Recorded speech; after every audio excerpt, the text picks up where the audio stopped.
Welcome back to the FIBA 3x3 World Tour. Session number 2 is about to get underway after we wrapped up things for the Women's Series. USA taking the crown in that first Women's Series stop of the season.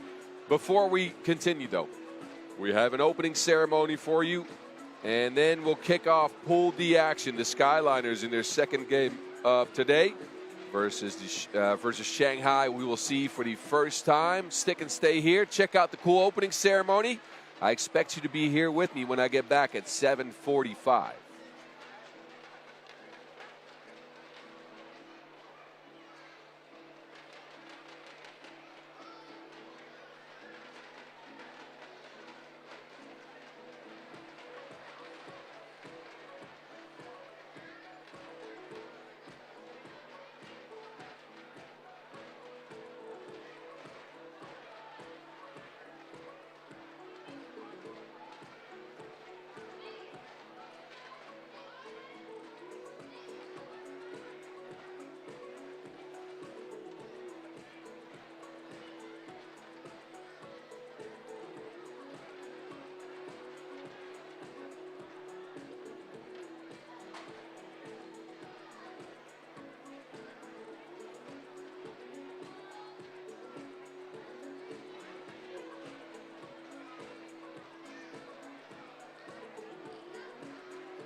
尊敬的各位领导、各位来宾、各位裁判员、运动员以及我们现场的所有的球迷朋友们，大家晚上好！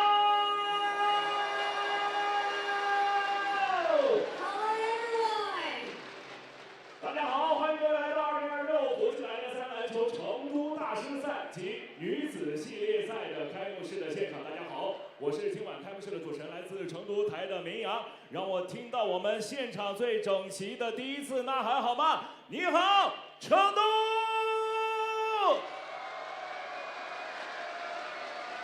Distinguished leaders and the guests, all the referees, athletes, and basketball fans, good evening to you all.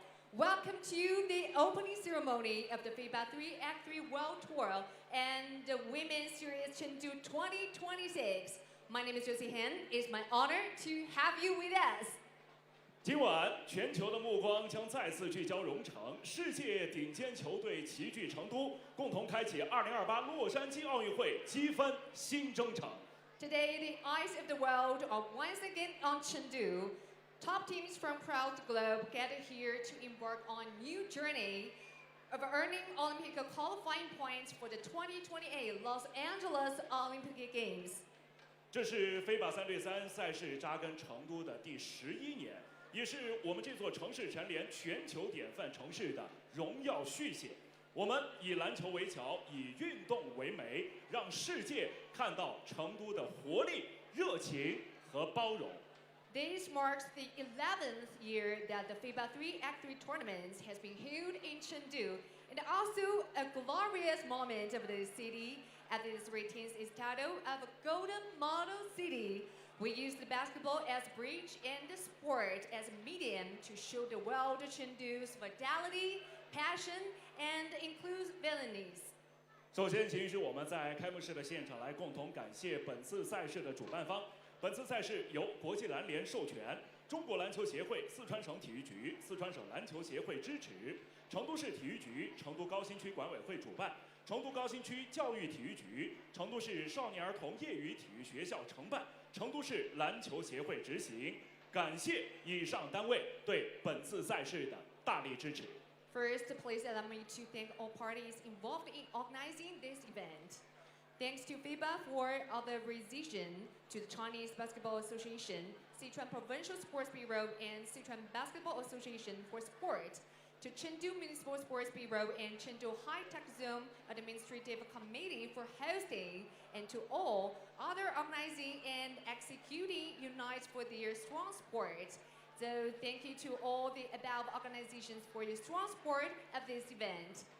当然，我们也由衷的感谢每一位参赛运动员、工作人员、观众、领导和嘉宾，因为有了你们，才有我们的FIBA 3对3。谢谢大家。Thank you very much once again. 潮流的三人篮球运动充满热血对抗、突破自我，而武术是我们中国的传统，它沉淀千年风骨，讲究刚劲爆发、攻守有度。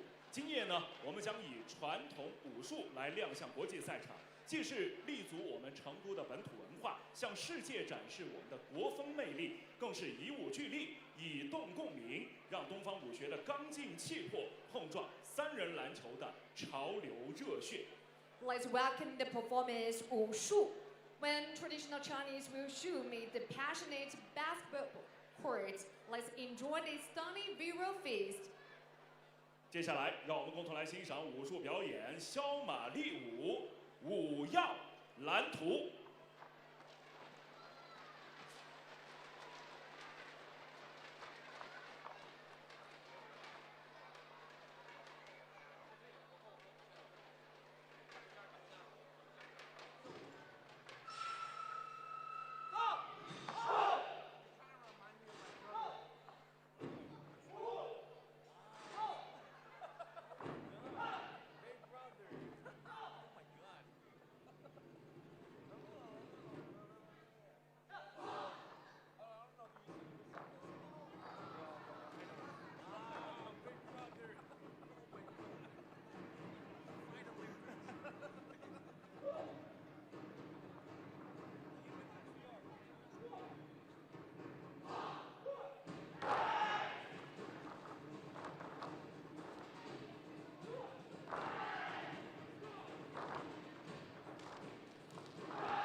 掌声！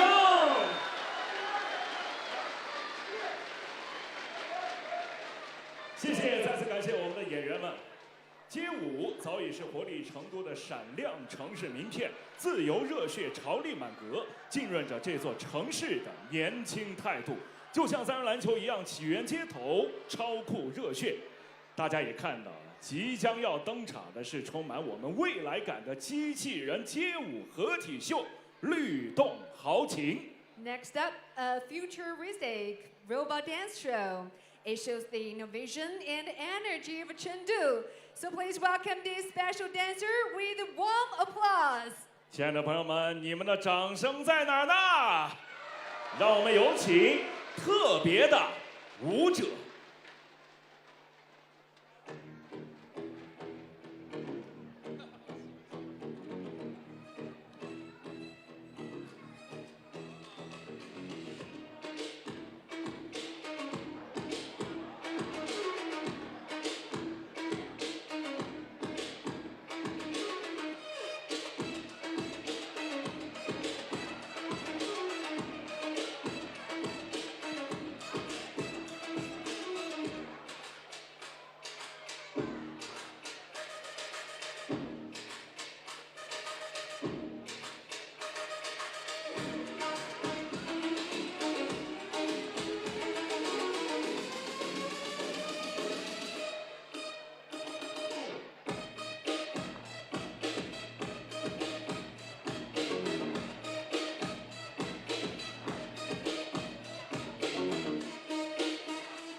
顶级的赛事离不开最优秀的运动员们。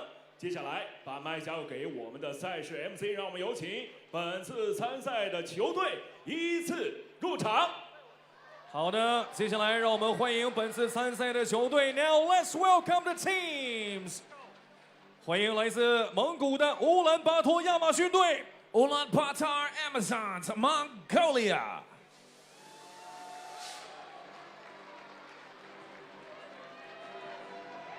来自荷兰的阿姆斯特丹队 ，Amsterdam Netherlands。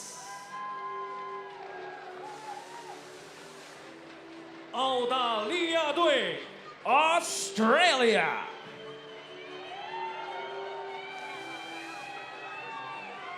欢迎波兰队 ，Poland。德国队 ，Germany。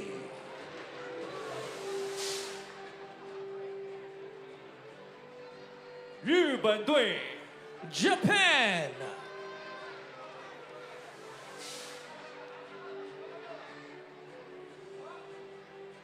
菲律宾队 ，Philippines。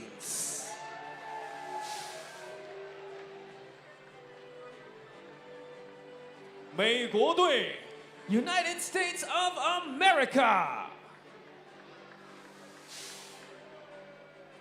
蒙古队 ，Mongolia。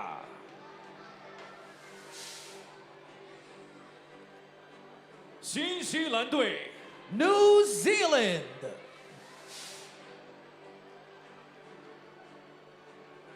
来自波兰的华沙队 ，Warsaw Poland。来自新加坡的狮城队 ，Lion City Singapore。巴西队 ，Brazil。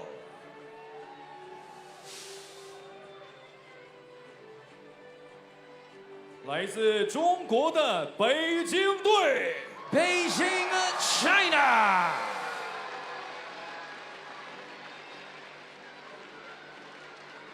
来自中国的燕京队 ，Yanjing China。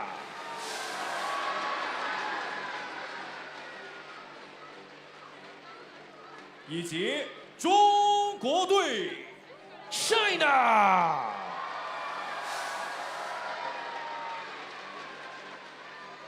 来自塞尔维亚的乌布队 ，UB from Serbia。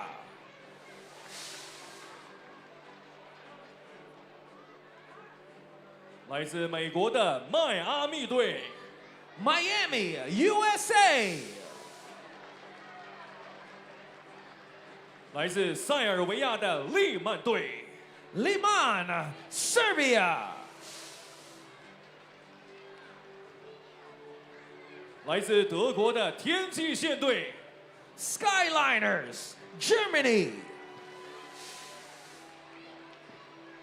来自比利时的安特卫普队 ，Antwerp Belgium。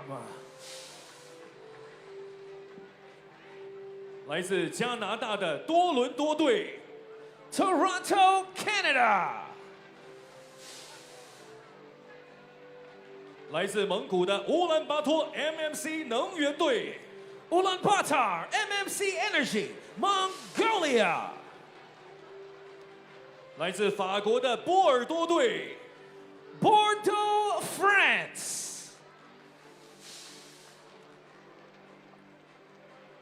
来自日本的品川队 ，Shingawa Japan。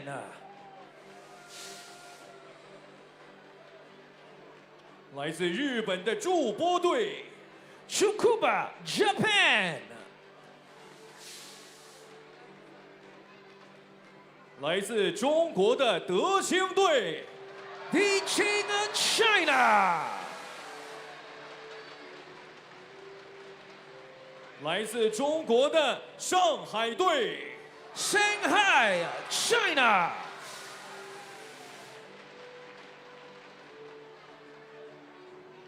再次欢迎各位运动员来到我们美丽的成都现场的各位观众朋友们以及球迷朋友们，让我们用现场最热情的呐喊和掌声欢迎所有的运动员，好吗 Welcome our athletes to Chengdu. 谢谢。接下来，让我们欢迎出席今天开幕式的各位领导和嘉宾入场。Next, let's welcome the leaders and distinguished guests.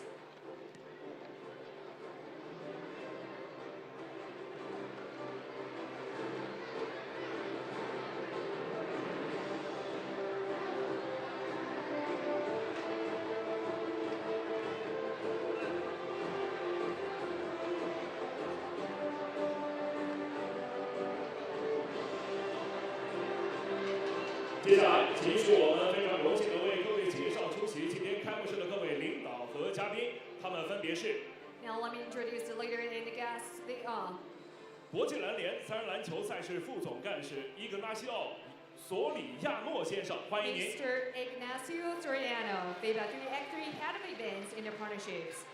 中国篮球协会竞赛部部长肖洪安先生，欢迎您。 Mr. Xiao Hong'an, Director of the Competition Department of Chinese Basketball Association. 四川省体育局副局长陈新东先生，欢迎您。 Mr. Chen Xingdong, Deputy Director of the Sichuan Provincial Sports Bureau. 成都市体育局局长王毅先生，欢迎您。 Mr. Wang Yi, Director General of the Chengdu Municipal Sports Bureau. 成都高新区教育体育局局长蔡华红先生，欢迎您。 Mr. Cai Huahong, Director of the Education and the Sports Bureau of Chengdu High-Tech Zone. 四川省篮球协会副主席、成都市篮球协会会长赵瑜先生，欢迎您。 Mr. Zhao Yu, Vice Chairman of the Sichuan Basketball Association, President of the Chengdu Basketball Association. 让我们再次以热烈的掌声对各位领导嘉宾的莅临表示诚挚的欢迎和衷心的感谢，欢迎各位。 Thanks for coming. 女士们、先生们，请全体起立，奏唱中华人民共和国国歌。 Ladies and gentlemen, please all rise for the national anthem of People's Republic of China.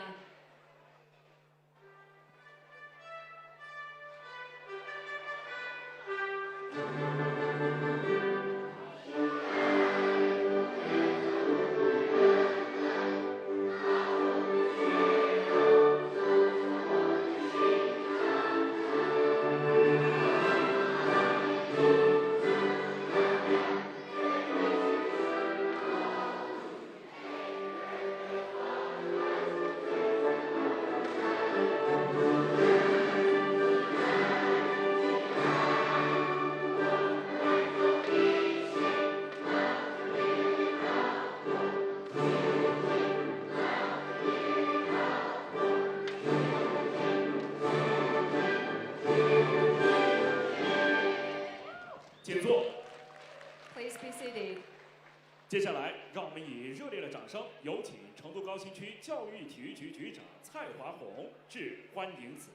With a warm applause, let's welcome Mr. Cai Huahong to deliver the welcome speech. 尊敬的伊格纳西奥·索里亚诺先生，各位领导、各位来宾、各位运动员、教练员、裁判员以及球迷朋友们，大家晚上好！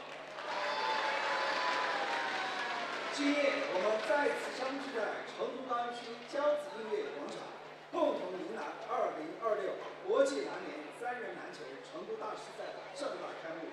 首先，我谨代表成都高新区向国际篮联多年来的信任与支持表示最衷心的感谢，向中国篮协以及所有为赛事付出辛勤努力的工作人员、志愿者们致以诚挚的敬意，向来自世界各地的优秀运动员、裁判员以及全球线上线下的球迷朋友们表示热烈的欢迎。从2016年到2026年，国际篮联三人篮球赛事已在成都这片乐土上走过11年。我们从一个挑战赛起步，一路走到今天，成都成为亚洲首个举办过全部4种国际篮球三人篮球赛事的城市，也率先实现了大师赛与女子赛合并办赛。正如格拉斯先生所期盼的，我们正一步步走向那个美好的20年之约。体育是一座城市的活力所在，赛事是我们看世界的窗口。这些年，成都高区一直坚持办赛迎城兴业惠民，把顶级的篮球赛事带到大家身边。三人篮球速度快，对抗强，充满激情，它让城市更年轻，也推动了文体女商融合发展。每一次哨响，每一个绝杀，每一座奖杯，都已刻进了成都建设世界体育名城的足迹里。2026年，我们心怀感恩，也充满期待。接下来，成都高安区会继续深化与国际篮联的合作，把赛事办得更好，让名赛带动名赛，让更多人在家门口就能享受高水平的篮球盛宴，让运动成为生活的新风尚。最后，祝所有运动员赛出水平，赛出风采，赛出友谊。祝各队取得理想成绩，也祝球迷朋友们尽情享受这场顶级对决，感受篮球带来的快乐与感动。谢谢大家。Thank you. Thanks for your wonderful speech. 谢谢，再次感谢蔡先生的精彩致辞。接下来，让我们有请伊格纳肖先生向成都颁发世界三人篮球突出贡献城市奖牌。Now let's welcome Mr. Ignacio to present the Medal of FIBA 3x3 Outstanding Contribution City to Chengdu. 让我们有请成都市体育局局长王毅先生代表成都市接受这项殊荣。Let's invite Mr. Wang Yi to accept the honorable award on behalf of the city of Chengdu.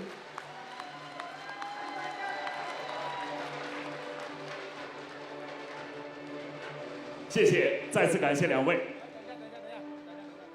亲爱的观众朋友们、女士们、先生们，蓉城烟火盛放，篮球热血沸腾。成都是深耕三人篮球的运动沃土，以运动赋能城市活力，早已成为FIBA三人篮球标杆之城。潮流运动与天府文化相融，竞技精神与蓉城魅力共生。巅峰对决即刻起航，此刻全球的目光齐聚成都，激动人心的时刻即将正式到来。让我们掌声有请各位领导嘉宾向前一步，移步至我们的启动区，共同开启我们的启动装置，以篮球之名赴蓉城之约，正式拉开本次比赛的精彩帷幕。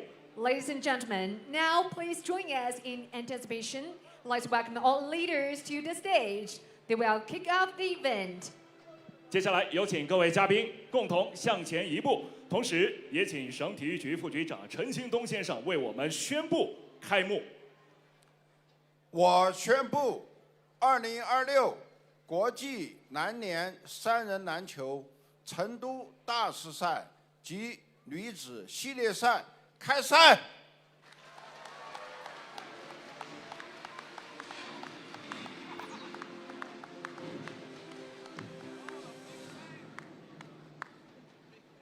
谢谢，再次感谢各位领导和各位嘉宾。接下来也请各位领导和嘉宾，还有我们的运动员朋友们共同合影留念。Thank you again to all leaders, guests, and athletes. Let's take a group photo to record this wonderful moment. 好，接下来请大家共同看向我们的官方摄影师。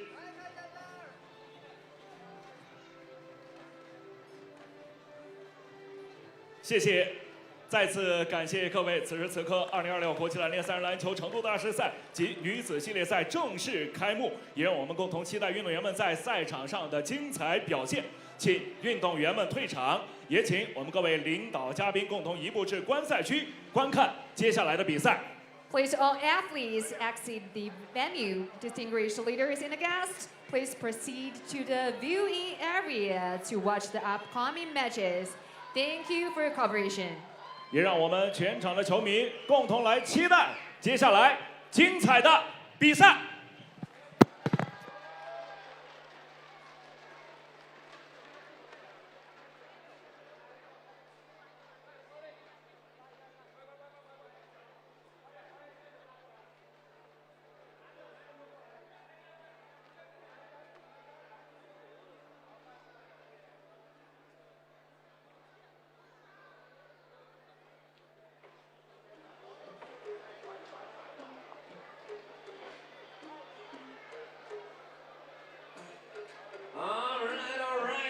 As we proceed to give you what you need here in Chengdu.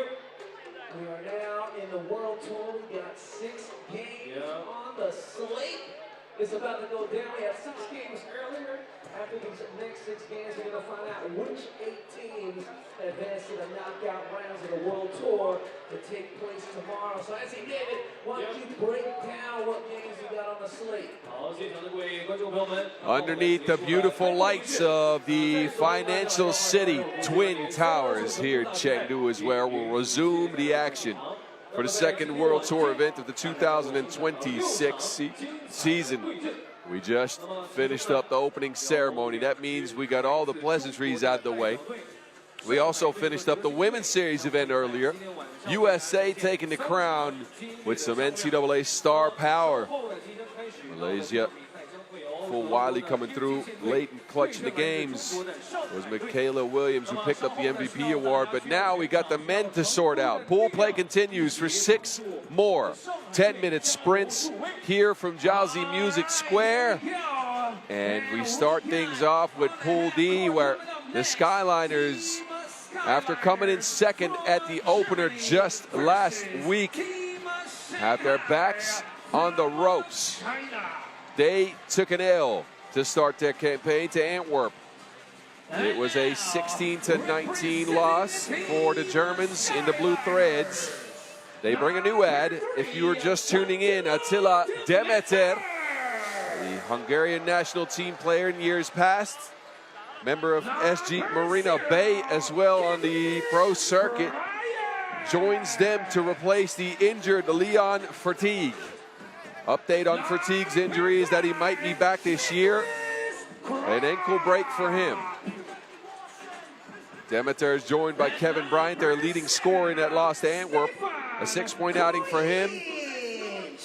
Nicholas Kropp and Stefan Kojic are going to have to provide some more scoring for the Skyliners squad if they want to come away with a win here. Losing this means they are done. All right, now representing Shanghai, let's welcome. And representing Shanghai, they got the black threads on. They played last week at the opener as well. And they are here and now ready to get going again. Team Shanghai coming as a 5th seed. 6th in that Utsunomiya opener a week ago with a 1-2 record. They go out. It is Batman with Yuanbo Zhu and Xingdiu Wu. And there's the offensive weapon. Bully ball. Cam Forte, 8.3 rebounds a game, 6.7 points per game in that opener, where they lost in the quarterfinals. They're looking for a better result in front of a home crowd. Lasman got a fresh cut. He has no hair. What happened to it? He's trying to look like Cam Forte out here. Anyway, Shanghai, the stat I noticed was that they were very low in rebounds per game at the opener. They averaged, again, with Forte averaging over 8, they averaged only 13 boards a game. They need to do better than that. Some defense might be needed as well. Notice the dope unis on the Skyliners as Nicholas Kropp gets ready to get going. These uniforms are co-designed with the teams. So the Skyliners rock the blue stripes, and then on the back of the jersey, it's not fairly noticeable, but you can see the Skyliners name on the back of those guys' jerseys.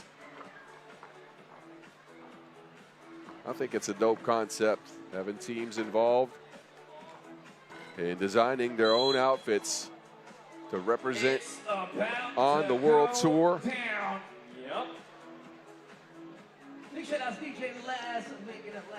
Shout out to DJ Lass on the spins. And of course, MC Noah Lazarus on the mic. These teams met up once last year. That was a win for the Skyliners, and a resounding one at that, 21-10. Different team this time around for Shanghai as they take a lot of the Chongming players from last year. And it's game time. We are ready for these last 6 10-minute sprints to get pool play sorted. All right, let's begin. 今天晚间的第一场比赛。 Krop. Oh, delivering like DHL to start the game. Krop with a quiet first game of action.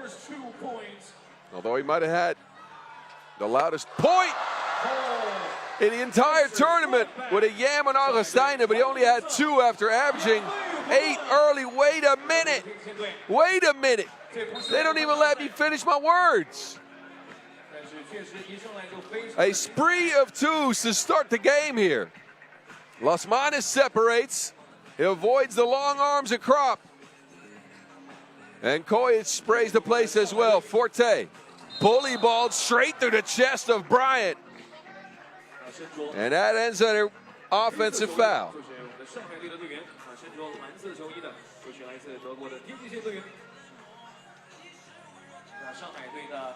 He's got the rock in hand.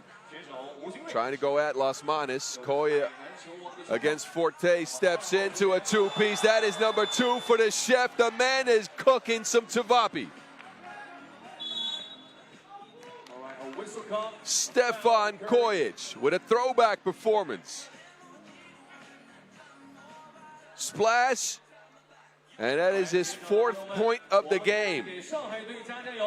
我所上海，你们所雄起，要不要的？来，准备，上海，上海， Forte! 上海，漂亮。 We usually see that left hand hook, but Forte this time around makes sure to get his point. Bang out. Bully ball on a rack attack. Krop left open. Dust into place. And the Skyliners look like a different squad out here. Barely hit any 2s in their first game, and they are shooting the lights out in Chengdu. 4 2s, 8 points. Kojic and Krop are getting it done. Wu here loses a rock. Demeter. And Attila finds Krop. Oh. A little bit too much on the pass. Kojic loses it out of bounds.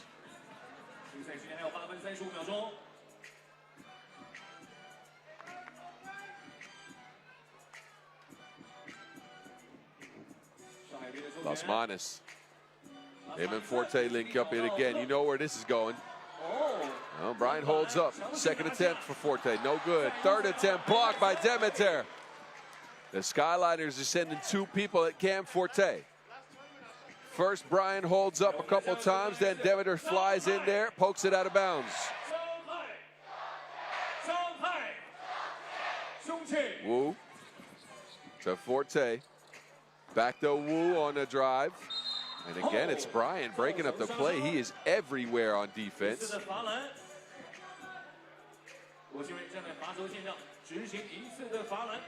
Brian's got his imprints all over this game. This one a foul. It'll send Wu to the stripe. Wu last week in the opener averaged 3 points a game. I'd like to see a little bit more out of him. He is the guy that gets him going on defense. Not that time around. Here's Wu. And again, a foul by Bryant. Thought he got a clean poke at the Wilson. This is what makes Nick Krop such a danger. A versatile offensive player. A hybrid, so to speak. Can handle the rock, can screen, can shoot as well. You know who else can shoot? Carlos Lasmanis, but not on that possession. Here goes Krop. Cross in, right to left, the layup, Zhu holds up. Extends his arms. Now it's back to bully ball. Bryant takes a dive. Referee's not going for it. Him and Forte getting tangled up underneath the basket. Meanwhile, play continues. Koya to the corner. KB.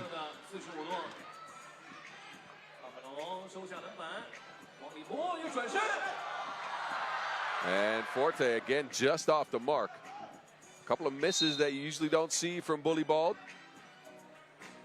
He's usually finishing his shots at a higher percentage. This time, well, that was a make. Straight through Bryant. And that little lefty floater. Skyliners, though, fighting to stay alive in the tournament. They are up by 5. Kojic wants to change that and add to it. Demeter this time. Not enough height on that pass. Couldn't quite get it to KB.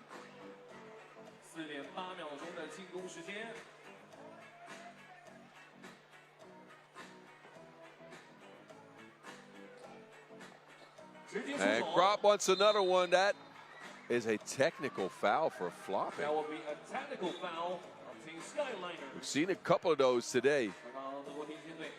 I guess a point of emphasis in this tournament, as they don't want players to take a dive after a 2-ball. Krop this time around shoots it, gets hit, and he'll give Las Manas a chance from the stripe.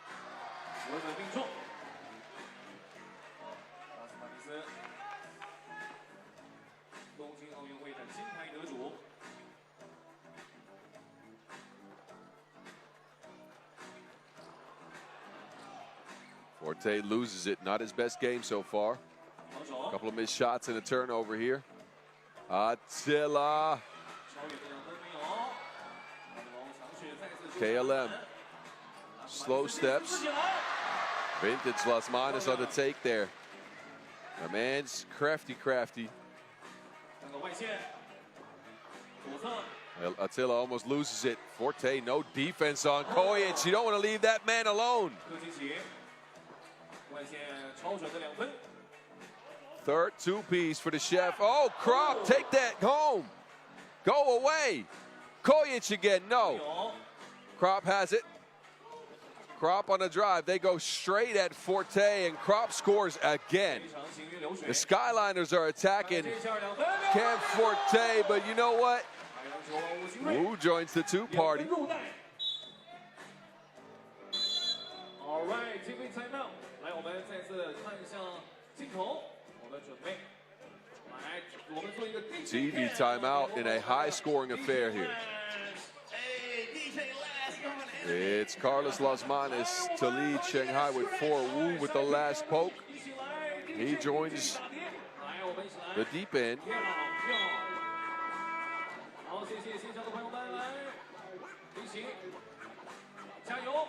And we got a famous rapper in the house. Psy P and his girl sitting courtside. All right, after a short break, game begins. Wu. Forte's open. Gets it on the block. Tries to go at Attila. Wu cutting. Nuh-uh. Forte there. He's got his teammates back. Shanghai right back into it. It's a 3-point game. We're nearing the halfway mark. It's interesting to see that the Skyliners have just made a point out of attacking Forte. They're going at him with screens. They're going at him with drives. Meanwhile, you see the QR code in the right bottom of your screen. Get in the game with us. Make sure to scan it for the standings. And also to go and join us in some games. Get your picture on the big board. Win some prizes. Krop. 4 on the shot clock. Forte takes his cookies. Oh no, Forte sends Krop flying. That's why they call him bully ball. Offensive foul now on Bryant, who's just racking up fouls left and right. Look at bully ball. Weight room. 6 fouls already on Team Skyliners. He had Krop's head spinning. Warning for delay of game. Krop didn't wait long enough to poke at the Wilson there.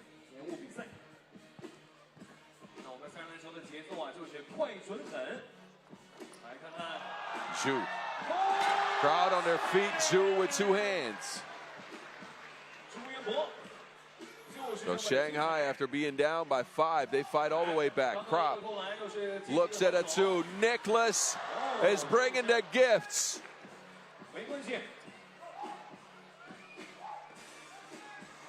Forte wants one. Difficult look for Cam. And his team is still chasing the Skyliners, who have set the place ablaze.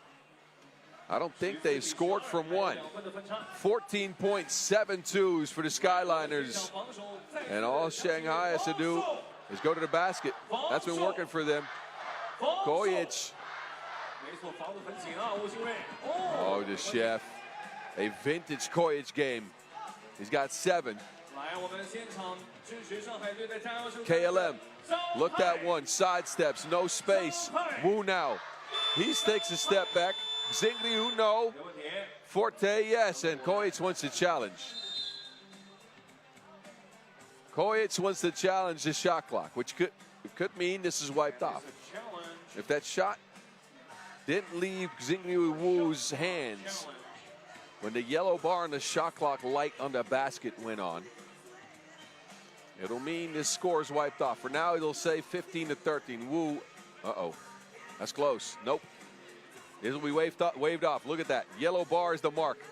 It is still in his hands when the yellow bar hit, and it hit 0 and the yellow bar came up.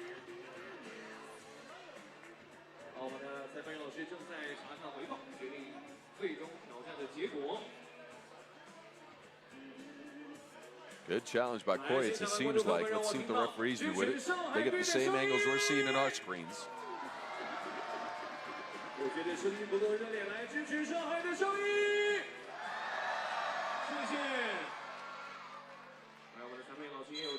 Nope.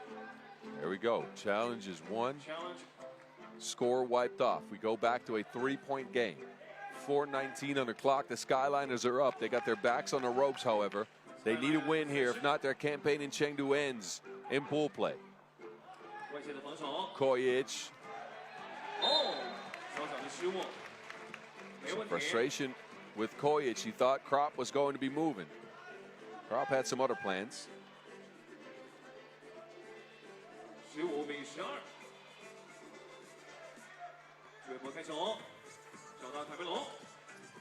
Osmanis. Left alone from the Enlio logo. Can't do that to KLM. We're getting some vintage stuff here. Osmanis with a good one. Shanghai expend their 5th foul. But Carlos Osmanis has got 6 for his squad. Looking a lot more spry than last week. Maybe it's the lost hairs. Left all that weight behind, and now he's gunning for it. His team trailing by 1. Hey, that was good. Just under 4 minutes to go, but this game looks like it might not make it to the end of regulation. All right, after a short break. It has the looks of a tight one, that's for sure. Kojic around Forte, gets hit, and Wu floating like Cloud9 on that block. How did he stay up in the air? Xingriu Skywalker gets his team in possession. Forte wastes it with a missed shot, showing frustration as well. Wu pokes it out. Xingriu Wu hangs in the air like a meditation master and smacks that away. Kojic now 3 on the shot clock. A foul called. Kevin Bryant on the floor. I think that is going to be a 7th on Shanghai. Never mind, that's a 6th. I was too fast with it. Kojic from behind the 3x3 logo. That's a money ball shot.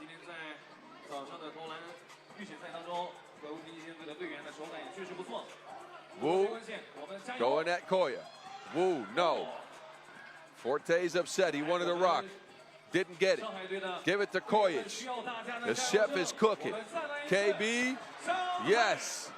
And the Skyliners are 3 away from game. Shanghai in pursuit. Osmanis loses Krop on the floor. Oh no, KLM. A make by Forte after that. But it was the double cross by Osmanis. First he crossed, and then he crossed Nick's ankles. Krop, though, he attempts a shot from range. Osmanis is open underneath the basket, not cleared. No clear on that. Man.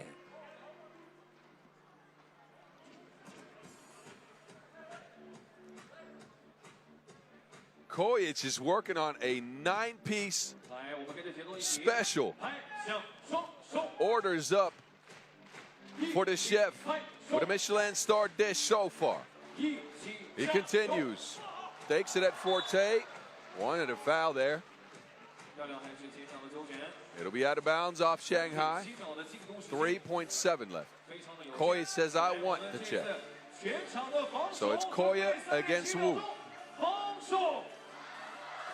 Steps into another one. Kojic unconscious with it.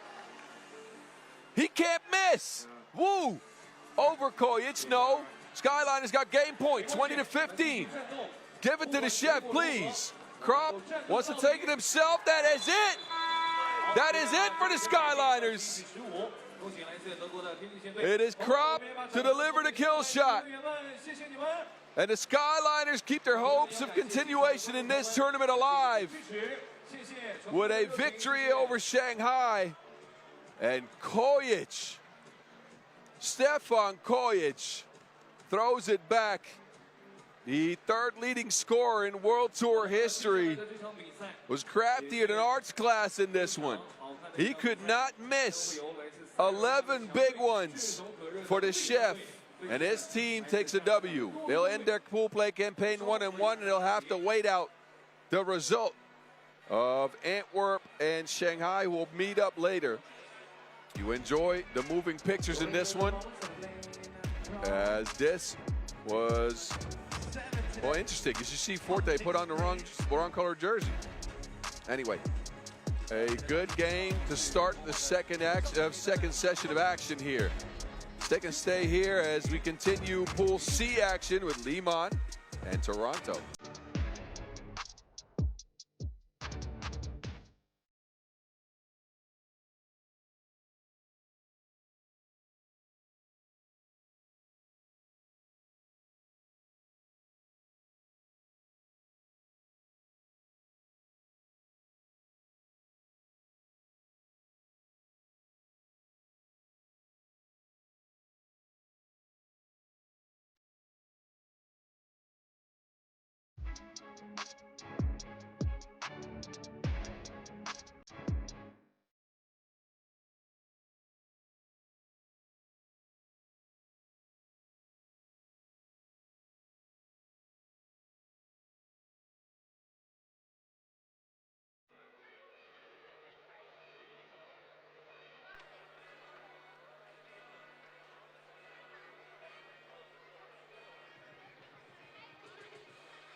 The sun is down and the lights are bright here in Chengdu on Jiaozi Square in a filled out venue as we look to round out pool play over the next 5-10 minute sprints, and you can hear the whimsical tunes. It's Liman who come out after getting the best of Tsukuba. True to style, they separated late in the game. Got 8 out of new ad, George Simeonovic. The other new ad, Milivojevic, had a 5-piece in his first ever action in Liman Blue. He's joined by Dusan Popovic, aka Depo, and of course, the DRE, Andrea Milutinovic. Liman come in with the most momentum out of anybody after winning the opener at Utsunomiya last week. They face off with the artists formerly known as Lugano. The athletes, I should say, formerly known as Lugano. Now dressed in white and some Canadian maple leaves. T. Toronto get a World Tour team. And they get Vervoort as well. Thibaut, must-see TV, the former Antwerp and Fujian sharpshooter. on the roster for Toronto. A big signing in the offseason. He's joined by Carlos Ezati, who played for Lugano for the first half of the 2025 season, of course. Bikram Nijit Gill, the bearded king, and Wes Molteni as well. And he's working on that beard for Gill. I don't think the barbershop skills should be left off the court. This team qualified here by winning the Bangkok stop on the 3x3 Super Premier in March. And again, they carry on from what Lugano left off. Lugano, a good year in 2025, won a Masters. West got his first one. Stefan Milivojevic was still on Partizan back then. The Gladiator, looking to make an impact in his first Liman appearance. Another one of those big splashy signings in the offseason after Partizan fell apart. He joins Liman and just throws it down. Thibaut Vervoort has played one tournament with Toronto in the FIBA 3x3 Pro Circuit here in 26. It was the Shibuya Challenger, where they came in 7th.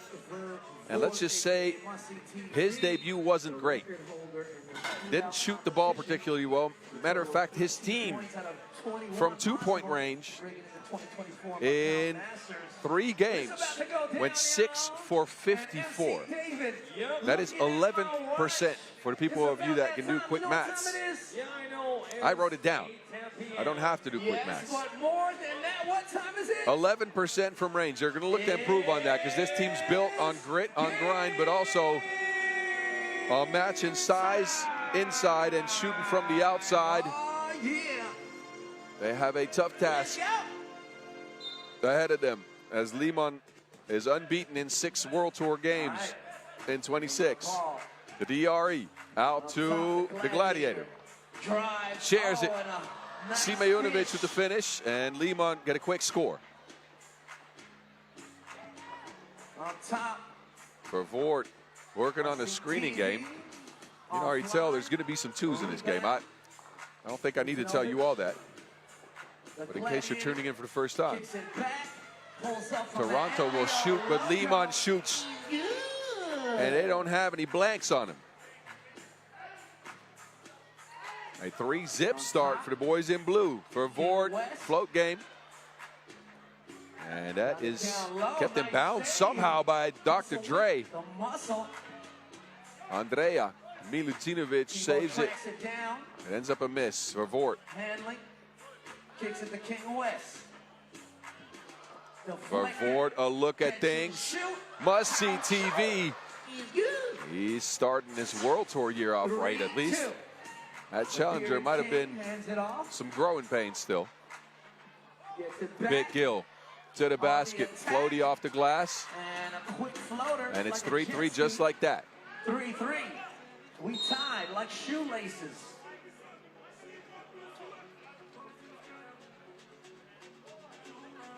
Thibaut Vervoort in his first Toronto action on the World Tour. He gets his first 2-point shot, or second, rather, to go down. Elbow hands it off. Screen and roll action. Andrea looking at Zesati.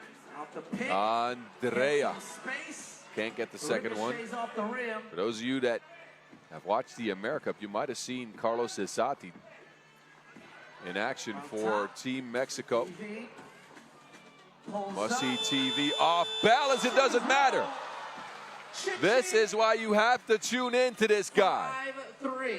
Thibaut with a quick 4 points to get his team ahead.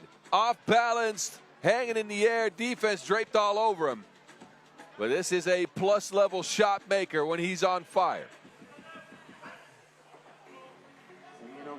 Depo's on the floor. Simeonovic patient with it. Milivojevic gets it down to the semi truck, and that patience is not paying off. It took way too long to develop that play. And that 12-second shot clock comes at you fast. Half the court, half the time. 12 seconds on the shot clock sounds about right. King West. Zesati off the handoff. He will pull the trigger. West with the board.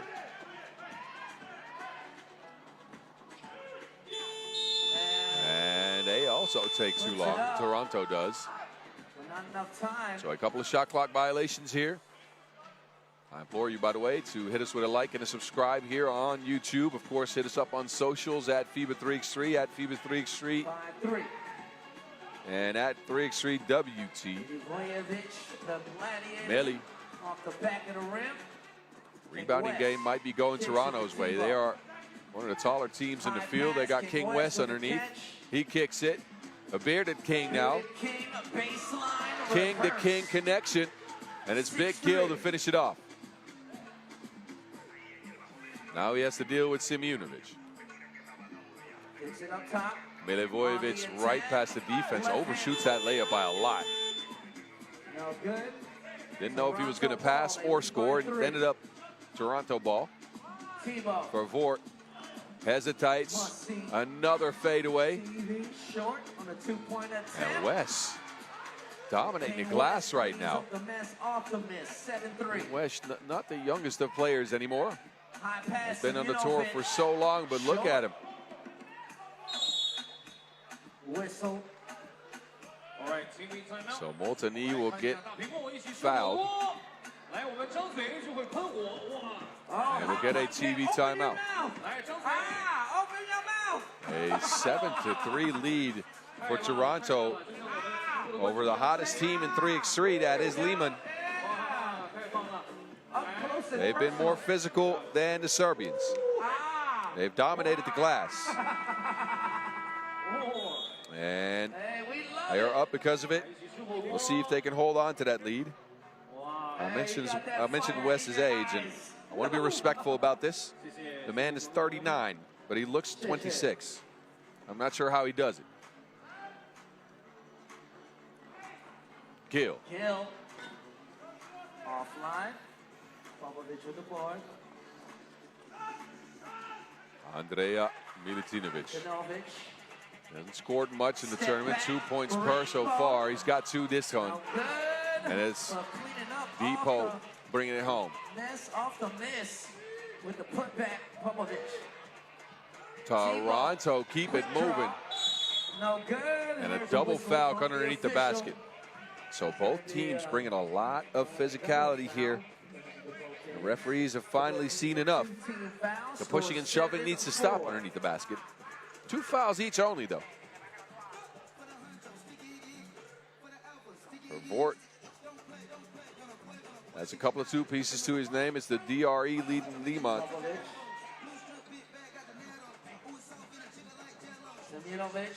Back to Milutinovic. Milutinovic sidesteps, hounded by Cesati. How? Drake. How, Drake? To play. A little double clutch. A miracle shot by Milutinovic. Come under pressure. Vort tries one off one leg. Can't hit it. We are getting some wild, wild shots in this one. Offensive foul on Toronto. But how, Dre? Good offense beats good defense. 7-5. Toronto. Might have to pray a little bit to get it done.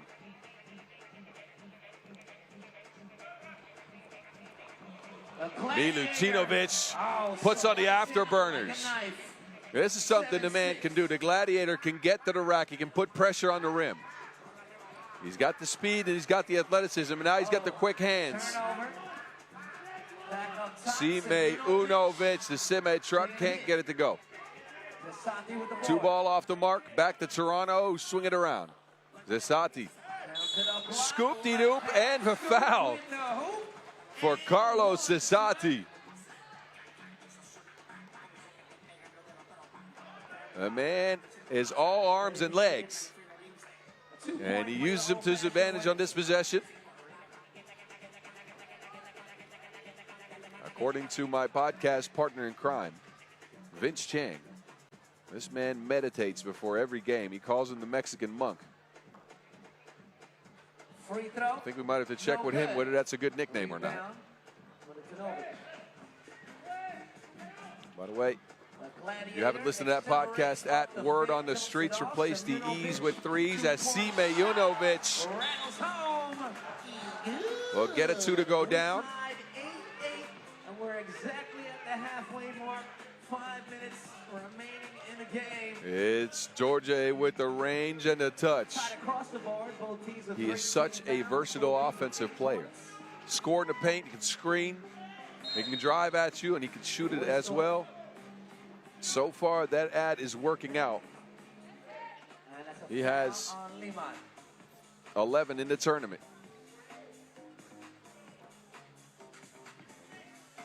On the ball, the bearded king hands it off. Vervoort lobs it into Big Gill. Oh, uh-oh. Gill missed the first Oh, no, not again. Unable to hit the Gill second. short on both. And Liman working around really quick. West can't get to it. Popovich high off the glass. So it's Popovich to finish it off. Liman now pick up a lead. They were down 7-3. They go up 9-8. West, nothing there for Vervoort from way out. That is the furthest you can shoot from.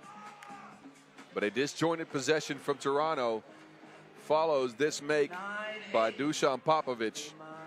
Leading. So the men in blue will take it back. Check ball. And now it's the DRE. Short. Oh, nice hustle. On a whistle. They want to check, I believe, the shot clock. I do believe that Wilson hit the rim, though.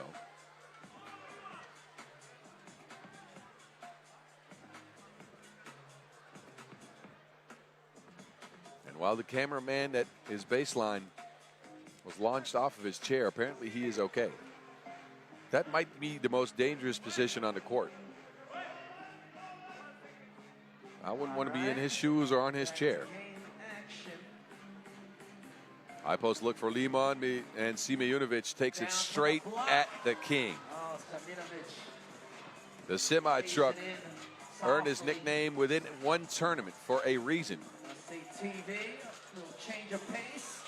Vervoort with a lot of air on the ball. All rim, no net. A carrying violation called on Simeonovic, who tried to split the defense.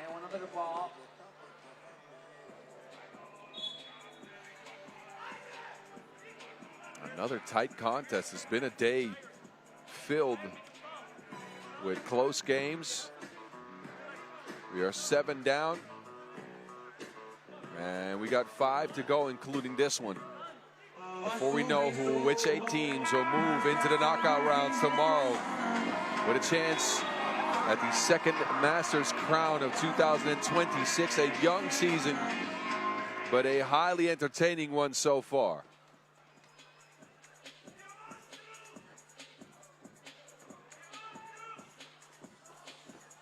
Vervoort losing everyone. Kick ball with Simeonovic. That jab fake by Vervoort was quite something. He shook the whole place. He had me looking left, and he went right. Zesati pressured. Big Gill now on the baseline. Back to Zesati. This is where Liman shines. Simeonovic, same spot, same result. Big shot for the semi-truck.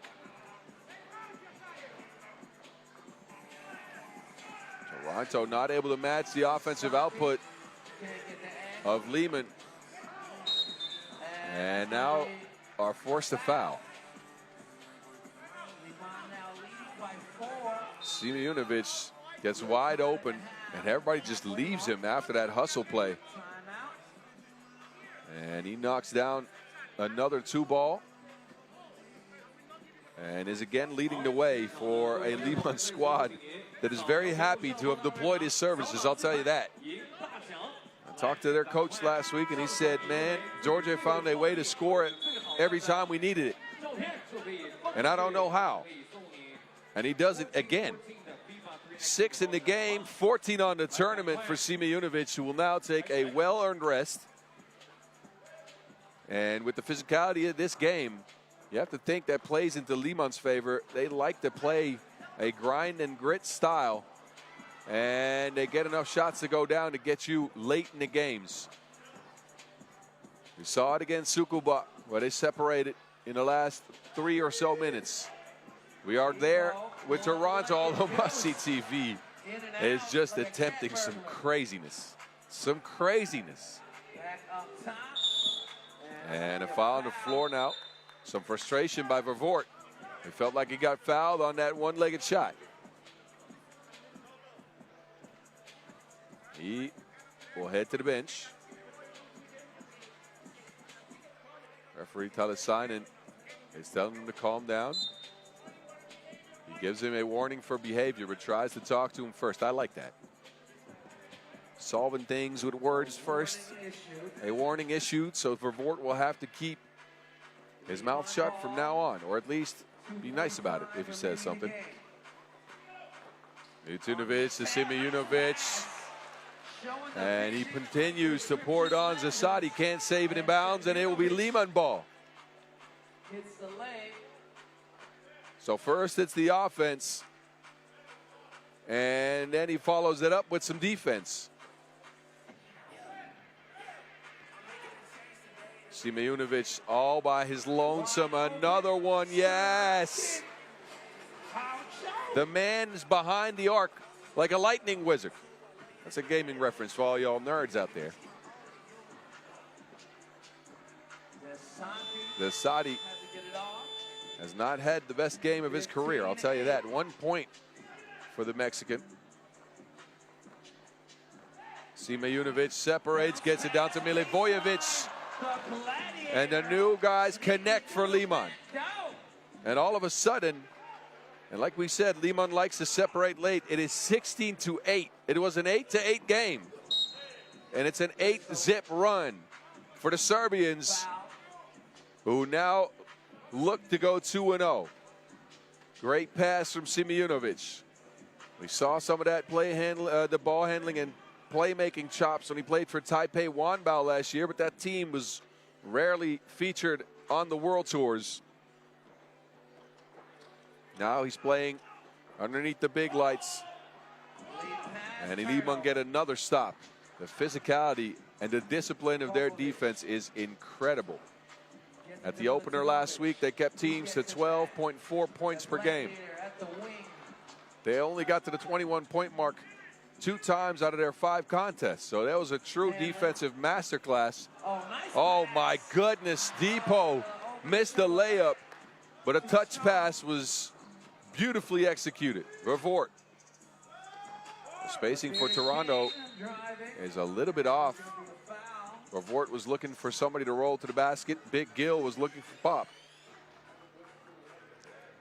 Must-see TV after starting the game with 2 quick twos. Has not made another shot. Sasadi, he'll attempt one. That's off the mark as well. Toronto are left without options against the physical defense that Liman's employing. They cannot find anything but off-balance twos. And now Liman's winning the battle of the boards as well over the last couple of minutes. Simeonovic, look at that! Have you ever seen a semi-truck be sneaky? I have not until this moment in life. The misdirection, and he trucks to the basket for a 2-handed yam.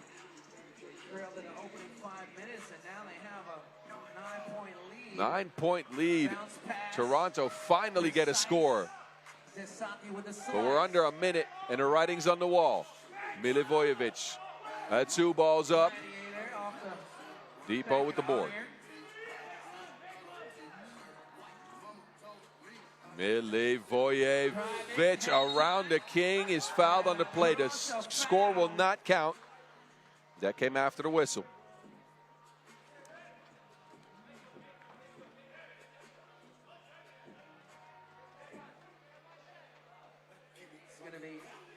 So Milivojevic, after the 6th foul in Toronto, can get his team to 18 points. Time heavily in their favor. Toronto, at this point, probably just getting ready for that matchup with Tsukuba. Vervoort with the baby yam.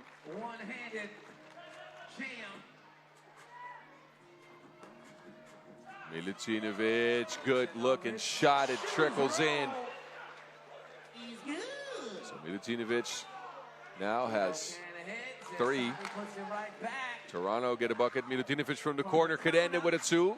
It looked like it was good, but off the mark. Wes, no. 2 seconds to go. Wes tries to score.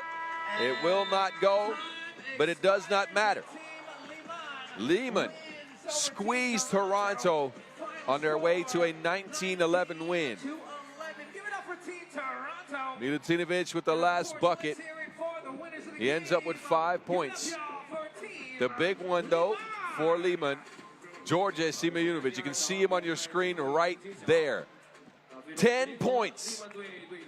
Double figures for George as he gets his team to 2-0 on day 1 here in Chengdu.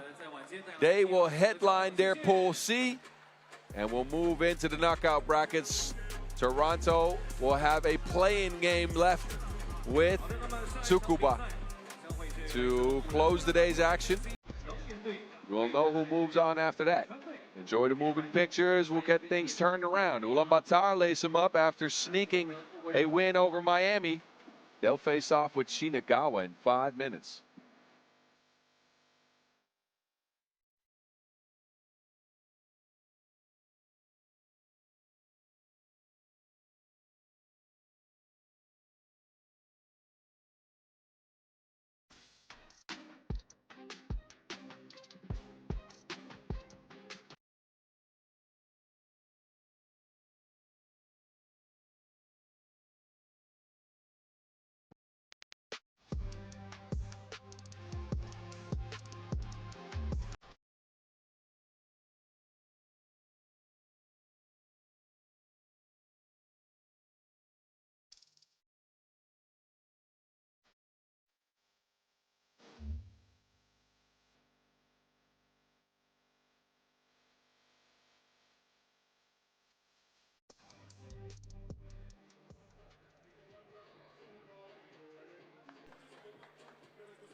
This is how the pools look after 2 rounds of action. We know Ub and Liman will move on.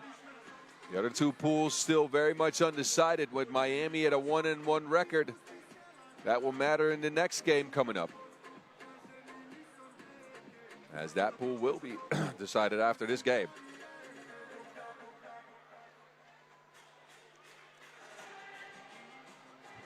All right, coming up next, we got Team Ulaanbaatar MMC Energy.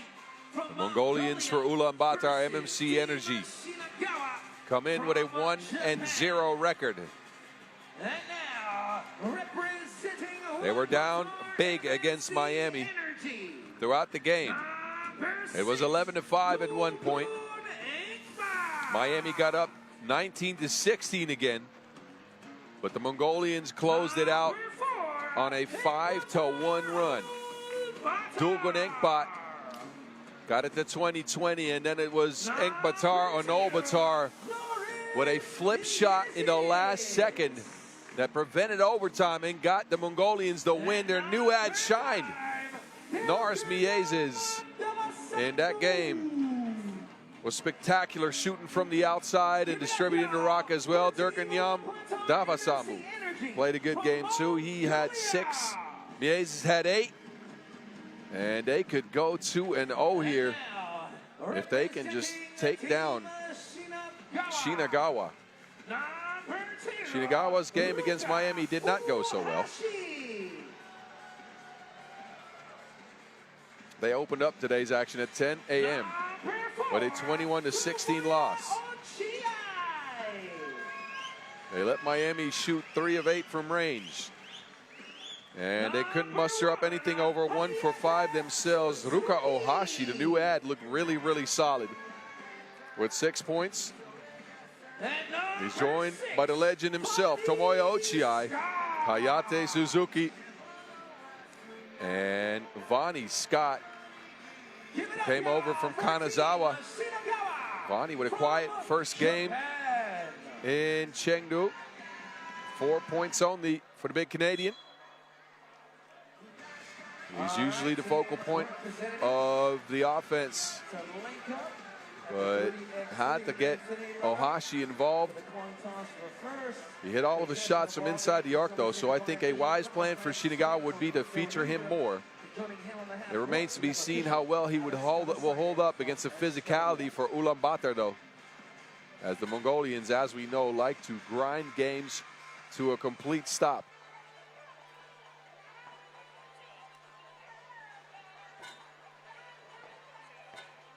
All right, so currently in Pool B, Ulaanbaatar NFC. So we'll get things ready here as we look at the maze. And again, one of the biggest offseason signings. We keep saying this about people, but this is a Tokyo Olympics gold medal winner. First ever gold medal winner in 3x3 basketball we're speaking of. Hayate Suzuki on the other end. This man is a scrappy hooper. I'm telling you, I like his game. He's undersized, but he's physical. He's a wide body, and he uses it to get to the basket.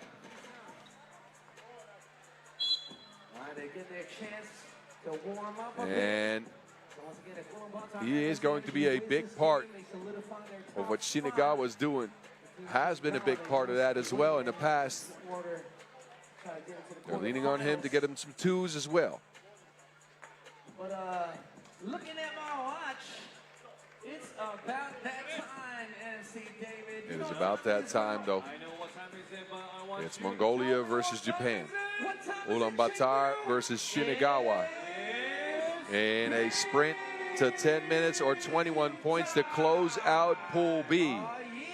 We'll get you updated on what the scenarios are here in just a second. Check ball. Be assured, if Ulaanbaatar win this game, it's them and Miami moving on.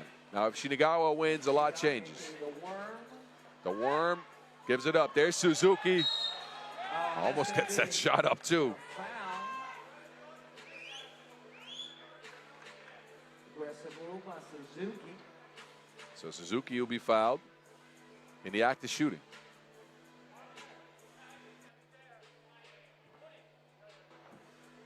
One shot. Shingawa, as mentioned last week, a part of the Utsunomiya opener. Played in the qualifying draw. Got a win, but didn't beat Taipei Wanbao.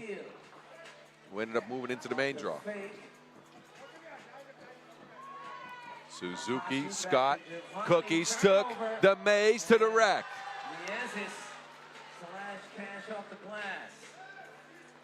It's weird how things in life sometimes match perfectly. And I think Nars Miezes is exactly what Ulaanbaatar needs and fits their identity. In his Riga days of old, he was probably the most physical ball handler in that combination with Las Manas and Chavars, as well as Krumins. So he will not take away from the system they have in Ulaanbaatar. But Ulaanbaatar at times lacked a true leader, a true floor general, a ball handler to set up all of the action, and a shooter to get some shots up when it mattered most. Somebody that can create their own bucket, not named Dogurnyam Dafasambu, who is a really good scorer from the post. But he needs some help. And Miezes fits all the things I just said and more. This is a match, I'm not saying made in heaven. That might stretch a little bit, but it fits very well so far. In the maze, cutting back door. Gets Ulaanbaatar a 2-2 tie.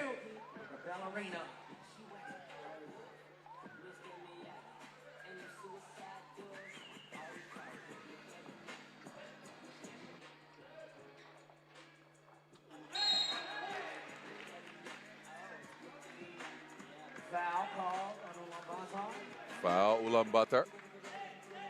That is number 2.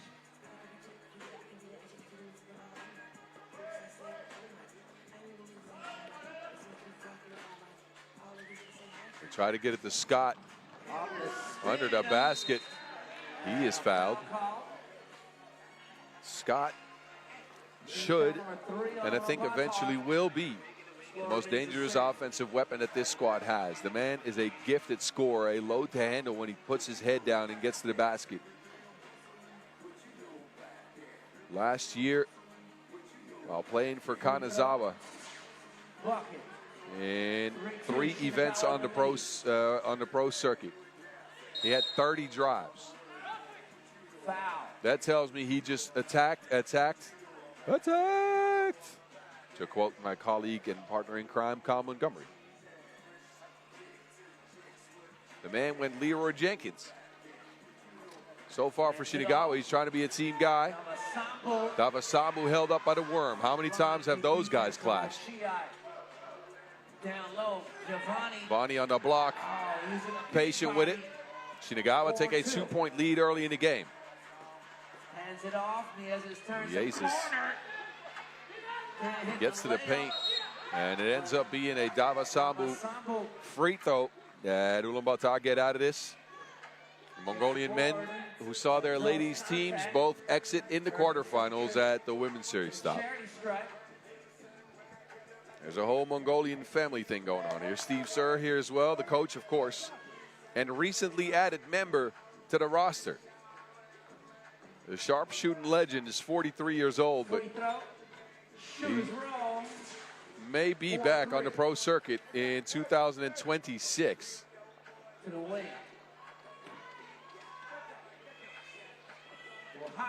Ohashi quiet so far in his second game after leading Shinagawa in their first. There's a 2-piece. You heard MC Noah Lazarus. It's good. I can't do it that well.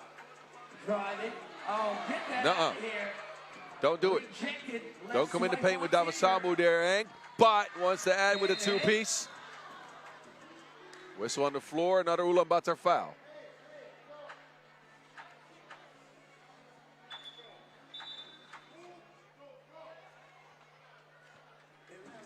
There's some pulling and shoving going on between Ohashi and Miezes.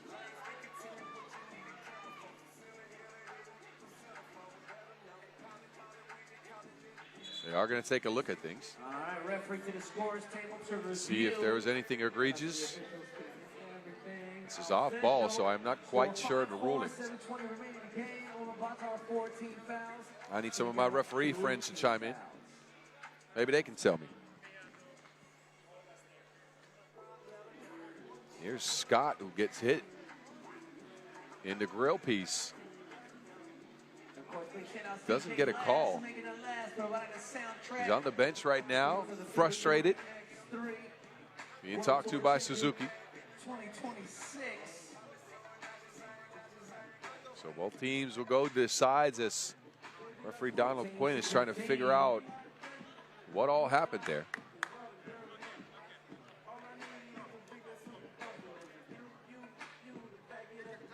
Now both referees looking at the replay.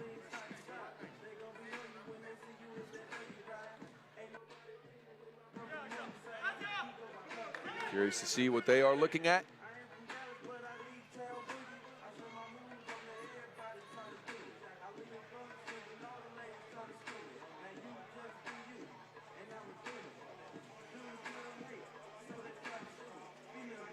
I think they're looking at angles for Miez's swipe. It did hit Bonnie Scott in the mouth. You can clearly see it at this angle, which could result in an unsportsmanlike. We've seen it happen before. Contact to the face is not taken lightly in 3x3 basketball. And Miezis is trying to get rid of Scott. Question then is, if that is a foul, what becomes of the score? That was a made 2-piece by the Maze. Referees are taking their time with this one. Are we getting this sorted out? They want to be sure here.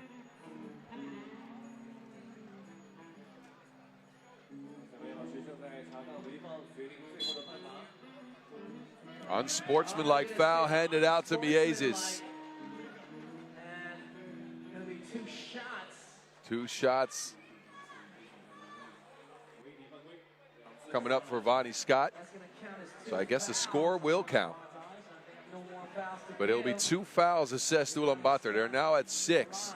with 7 minutes and 20 seconds to go. That is a lifetime in 3x3. And Scott misses the first. Could tie things at 5 here. What to make? Scott, the number 3 national ranked player.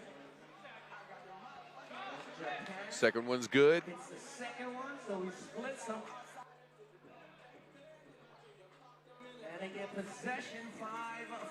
We tied. We're tied up yet again. Scott with the inverse pick and roll from Suzuki, looking to go at Miezis. Not an easy target to attack. Scott bricks it on the back of the rim. Miezis now with all the speed. Wants to get it back from Dugun. Enkbot left by himself. And that had not enough. So we go to a TV timeout. Tight game so far. Neither team getting loose with their offense just yet. But we've seen some shots knocked down, a couple of free throws as well. Miezis has 4 out of 5 points for the Mongolians. Same can be said for Scott.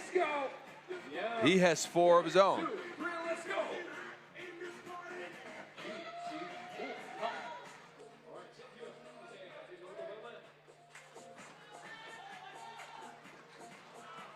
And that cuts more than hurtful words. Ohashi to the rack.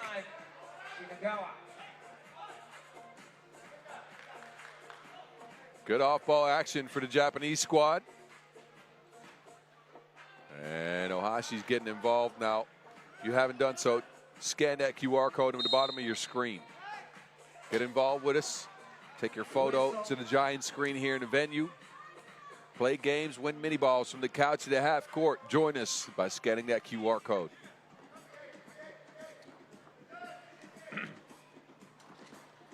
The Maze doing his dance. Right hand drive, kicks it. Enkbot, beautiful backdoor cut. Dish. Greasy. 6-6. Bonnie Scott. Bonnie. A man's a bowling ball going to the basket. 7-6. Miezis, no.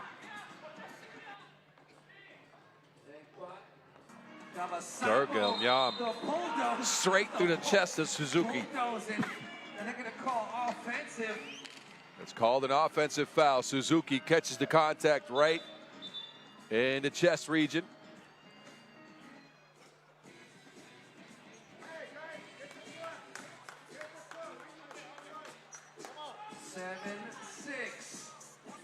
A slow game with a lot of whistles so far. It's taken a long time to get to this point, and we still have 6 minutes and some change to go. Suzuki slips up. Miezis down to Ulaanbaatar. The Mongolians share the rock again. The chemistry is clear. 7-7. Team 3x3 ball as they find Ulaanbaatar underneath the basket. No answer for Shingawa.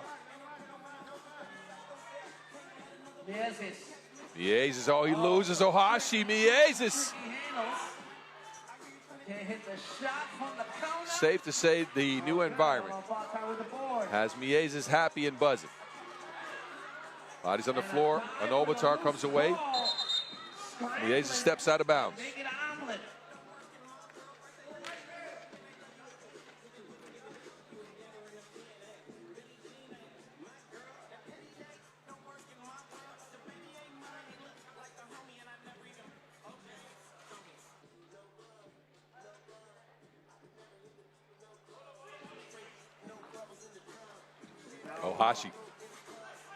Ohashi on the move. He's been more quiet and more reserved in his attack than in their first game, where he went and tried to really go to the basket. 7-7, 15 seconds away from the halfway mark. We are 15 seconds away from the halfway mark. But it feels like this game's been going on for about an hour. A very slow burner. Top. Ulaanbaatar with a one-hand slingshot.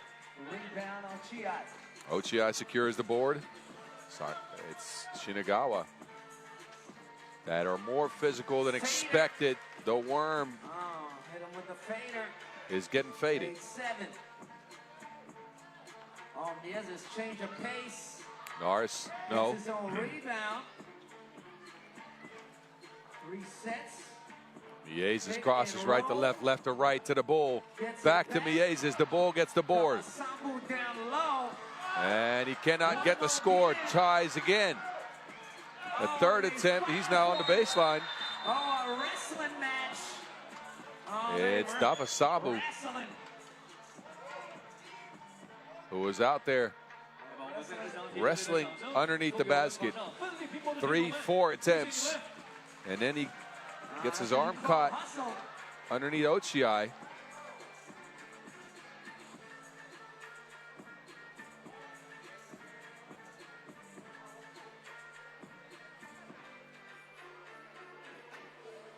That was like a bulk wrestling match. Shout out Okon Bayar-Saikon. Come on now. I watched Physical Asia, don't worry.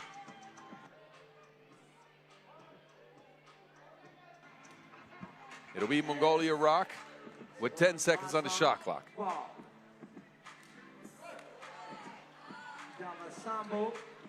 Davasambu to Engpat. Engpat, the bump and the bucket underneath. Dogun in his return to 3x3 action after an injury. Vonnie Scott to the lane. Sky in for the poke. Scott and Dogun collide. Groot is fouled. But please, let me get a replay. Vonnie Scott loses everyone like it's the backwoods and bangs out. Boom. The Canadian showing off his offensive chops. I told you he would drive to the basket. He's got 6. His teammates have 1 apiece. He is all the offense for Shingawa right now.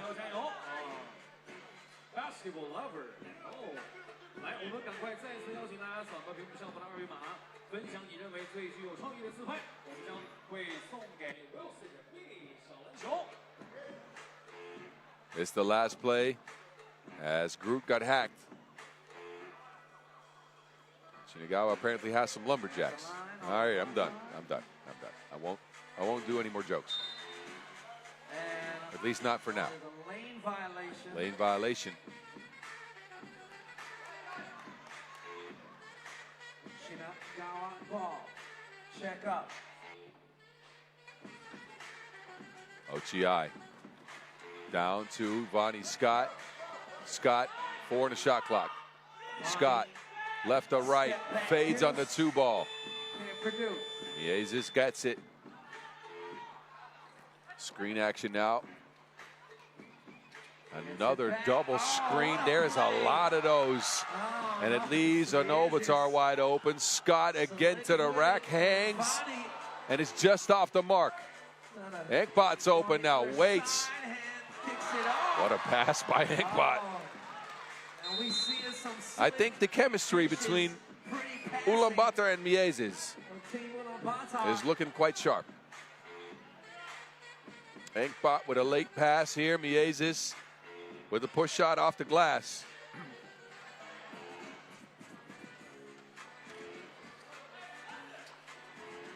Suzuki looking for contact, didn't get it. Him and the Bull fight for the loose ball. It's out of bounds. 3:10 remaining in the game.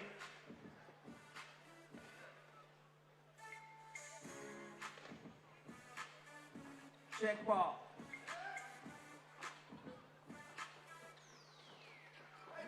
Miezes around the screen to Dogun. He takes his time. Davasambu has not secured many points from inside that paint position, especially when going up against Ochiai, who now gets a shot from the outside. Lefty stroke is broke. The righty stroke for Miezes, however, is not. That's smoother than a baby skin. Miezes with another 2-piece. He's up to 7 points.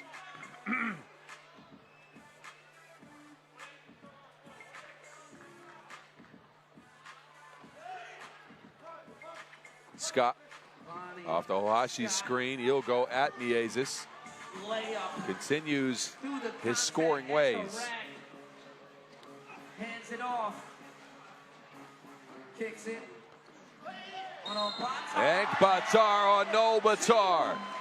Says, stop calling me Groot.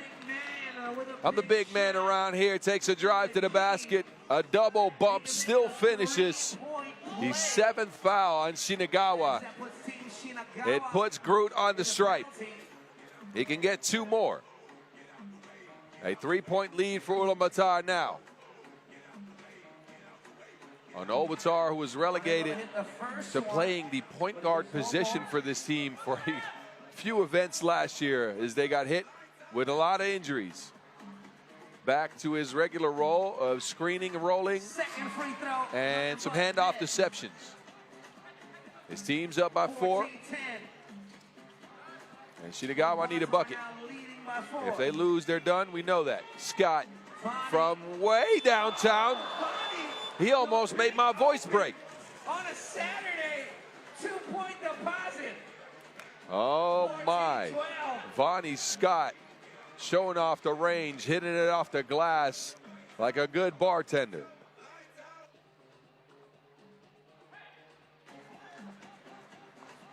On top. Backdoor cut, Miezis, good find. Great pass by Ulaanbaatar. Once again, he's an Olympic gold medalist. Ohashi, that's a high arcing 2. Big bucket, and Ohashi getting involved in the scoring department. Scott, another 2-ball. Big Vonnie, making a big impact. Now with the lead. Miezis loses it. They get it back to Ohashi. 3rd 2 in a row for Shingawa. Sorry, not sorry. They're setting this place ablaze.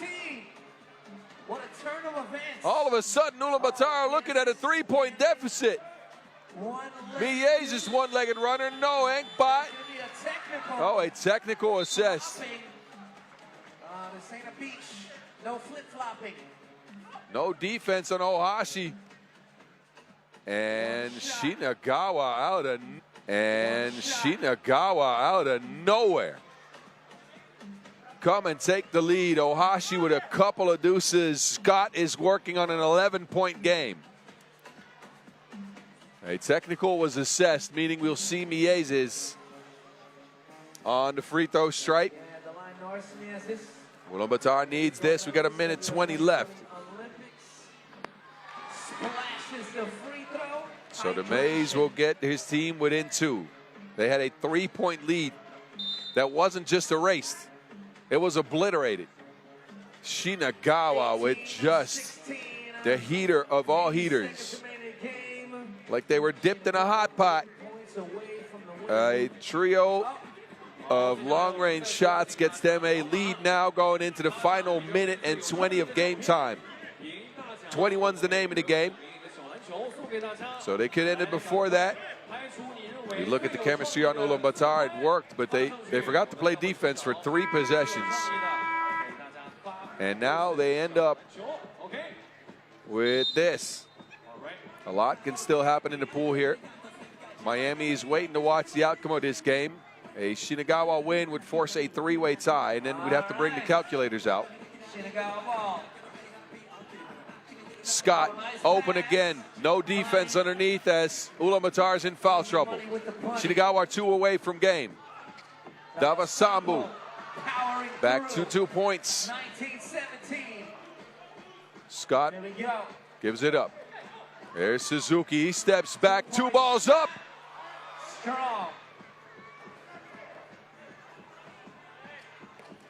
Miezis crosses back. Another screen for the Mays. He will step back.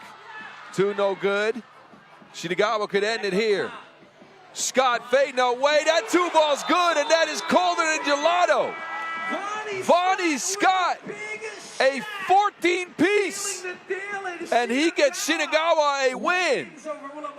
Look at the big Canadian fading away on the two-piece. And he gets it done. Ice cold. Now we have to bring out the calculators to see who's moved on. We'll get you updated on that situation in just a bit. But please enjoy the highlights. We'll let you know what happened afterwards, and then we'll move on to DeQing and Bordeaux in just a few.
Coming up next, we got Team Bordeaux from France versus Team DeQing from Shanghai. And now, representing Bordeaux. I promise you, DeQing and Bordeaux are up next, and they are. I'm still figuring out the point situation in the other pool. Again, we'll see that in just a bit. But Bordeaux come out first. Number 6, Skyliners. I believe, and I'm getting this in my ear from Bogdan, who I trust, that Miami and Ulaanbaatar are moving on despite Shingawa winning that game. But we're looking at the boys in Bordeaux right now. They must win the game for them after going down to 21-12.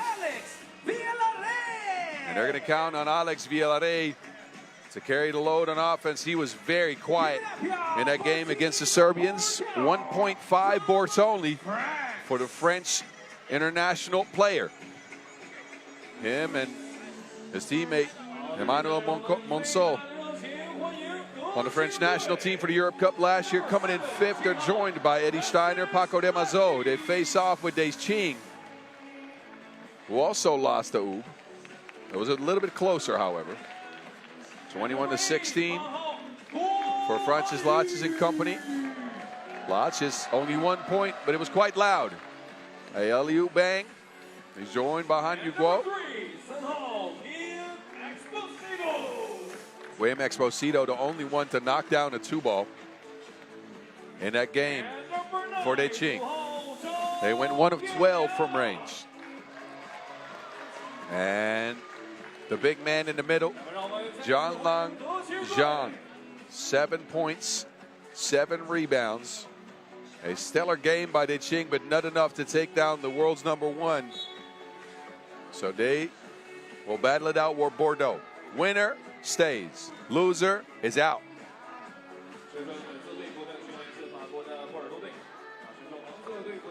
Referees Vladimir Veskovich, Birgitta Chabai, Koshkatu. are in action in this one.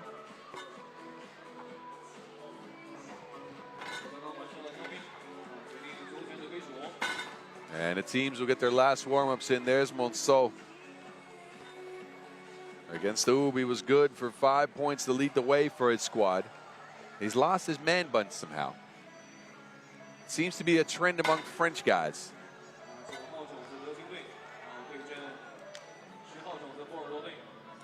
But regardless, he's going to bring the physicality. And of course, Jianlang Zhang, we heard about his 7 and 7. Didn't find the outside shot. Everything else went for him, though. So it's yellow against Bordeaux. DeQing against Bordeaux. China against France. And we're ready to get it going. Everybody tell me, what time is it? Pool A sorted out after this match. It's game time. Bordeaux will start with the rock. Villarreal will be tasked with trying to attack Wim Exposito, who I think is one of the best, if not the best, perimeter defender in all of 3x3. Demazo from the corner. They left Paco open, did Ub, in that first game, and he went 0 for 3. His team went 0 for 15, so I don't think that, in the grand scheme of things, they all missed. But Demazo is going to have to start knocking down those lefty twos at some point. Guo with the physicality beats Steiner to the spot.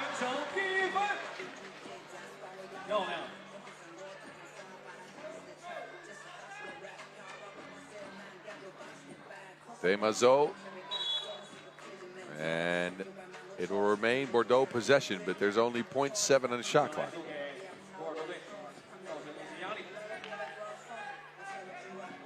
So Villarreal against Exposito. Villarreal telling Exposito to get back. And that's what Brigitte is telling him as well. Villarreal fading away. Shot clock violation play continues. Zhang shares it with Laches. There's Exposito after the screen, kicks it. Zhang for 2. And that shot will count. 2 P's down for Jianlang Zhang and a foul off ball. As Exposito got tripped up, so I believe it'll be DeQing that get possession here. The new look squad. Referees talk it out.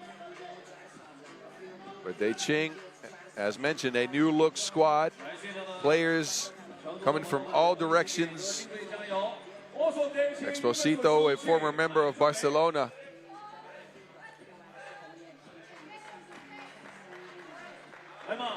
So DeQing does get possession.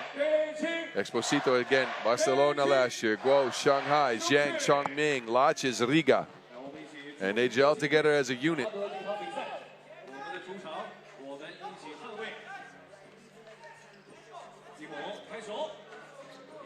Zhang. Exposito down to the block. That is broken up by Demazo, who lets it go out of bounds off of his fingertips.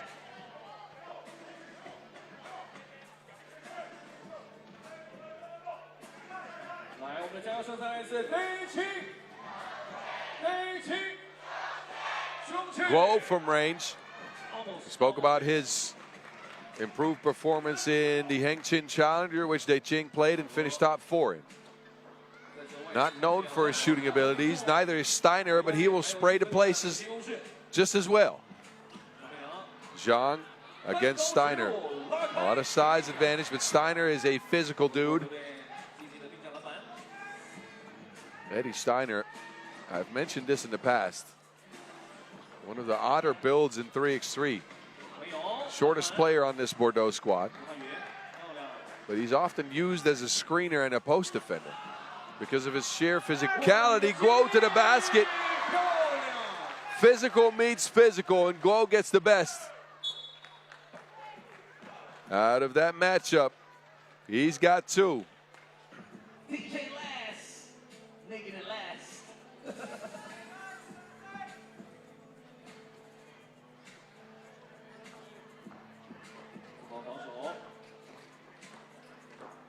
Villaret to the rack. And that is out of bounds. Or actually, no. Play continues. Guo. Guo is in attack mode. He is ready to go. Well, that one just rolls off the rim.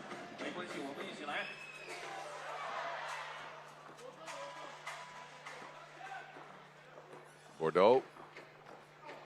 Demazo on an adventure by himself. Takes the entirety of the shot clock, but a traveling violation.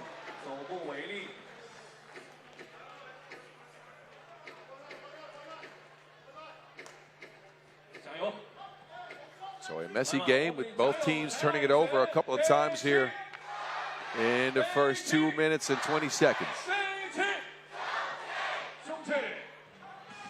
Zhang, most reliable source of offense, will take the bump and finish the play.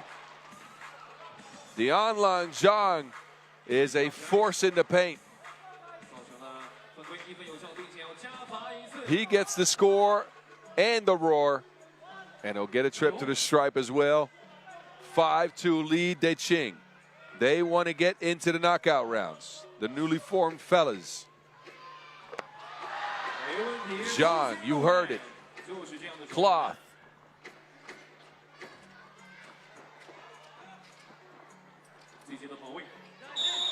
Steiner strings it. And a foul to boot. So Eddie Steiner with a couple of two pieces. He's the only one that scored for Bordeaux.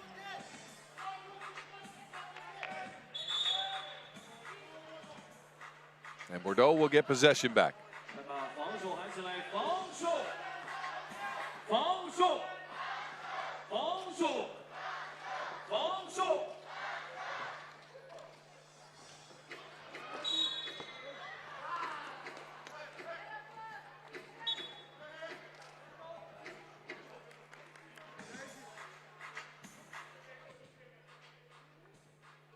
Look at Steiner making it rain. And now he gets to the free throw stripe. He is the lone bright spot for Bordeaux on offense in this game. He's got all their points.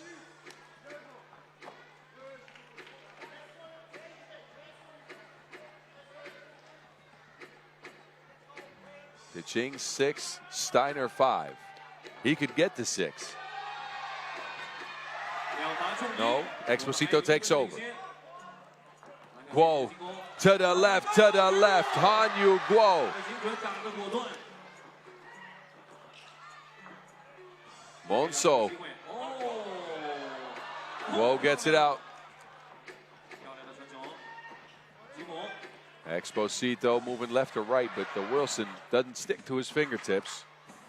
Zhang from deep. And DeQing, they clear it. They take another possession away from Bordeaux. Now Zhang against Monceau. Actually against Demazo. And he can go. As does Guo. We're just rhyming here. There's a lot of woes. A lot of woes for Bordeaux, that is, as they have not been able to get 3 out of 4 players scoring. Steiner, he's got 5 of 5. Villaret has had a quiet tournament. Expected to lead them in scoring. He's usually the one to do it all for them. But in this one, he has not been sharp. He's let the others do the work. He comes in with only 1 point to his name, does Alex Villaret. Meanwhile, Hanyu Guo. Whoa. All right, I'll stop rhyming from now on. I promise it to you. You're probably getting tired of it.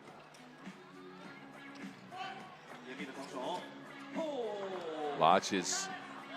Quick hands. Villaret is just being hounded everywhere he goes. This is the shot quality the guy will get. A heavily contested 2 look for Alex. He has not had an easy day. First, he has to go up against the #1 team in the world, renowned for their defensive pressure. Then he has to go up against DeQing, who are shaping up I'd say, Sabri a very stout defensive unit. Lach has got size and range. Exposito as well. Guo, he's a built guy, physical defender. And I'd say Zhang is not a bad one-on-one defender either. So DeQing with all that size is tough to get by. Vialare pressured out of bounds. The heel of his shoe hit the line.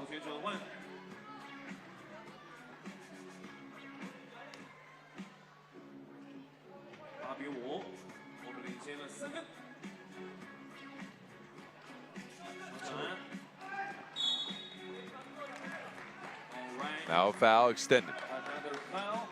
Another game with a lot of whistles.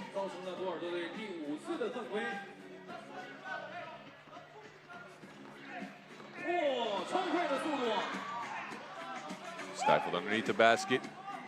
Monceau with position in the paint. Lefty layup. And Bordeaux finally have somebody outside of Steiner on the board.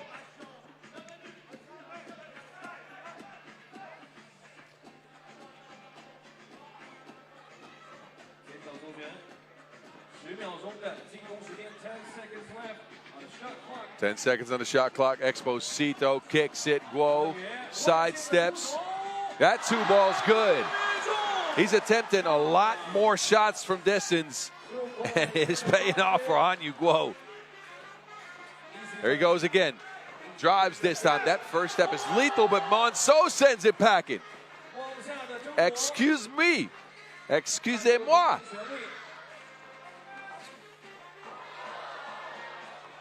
Watch as this game is super physical.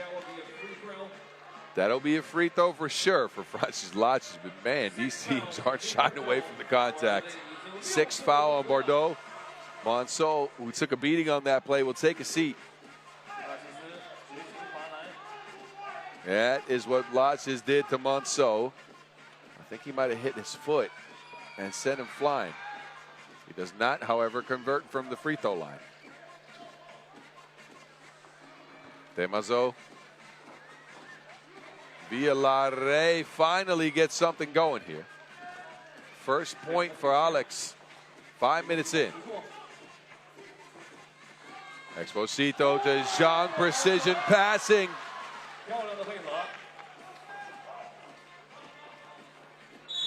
And a foul on Guim. Exposito's on an adventure and found Zhang like Nemo.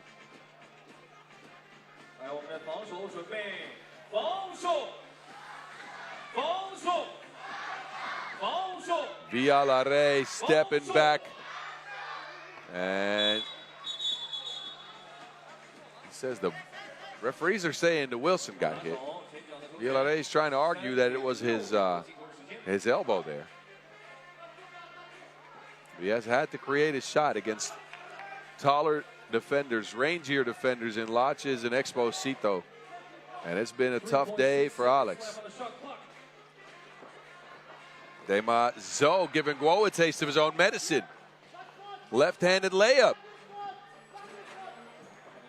Guo shares it with Zhang. Zhang and Monceau clash. Zhang, the victor of that.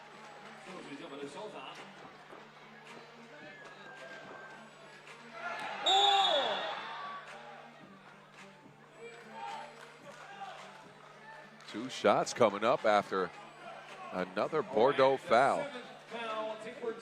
Here's Monceau. And it's Monceau locking Hanyu Guo's arm there. That's what's being called.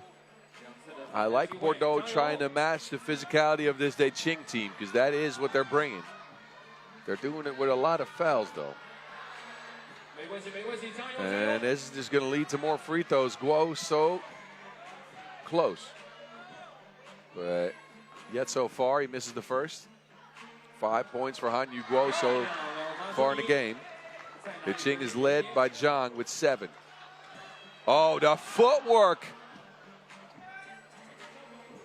Demazo out there dancing like Chris Brown. Laches.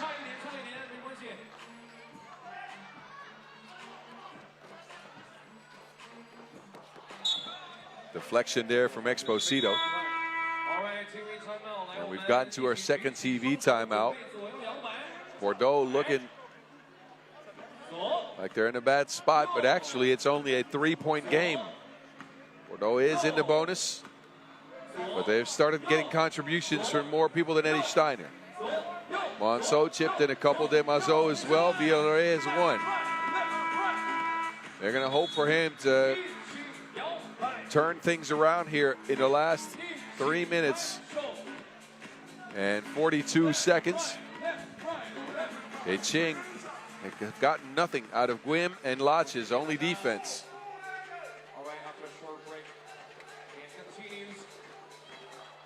Villarreal by himself.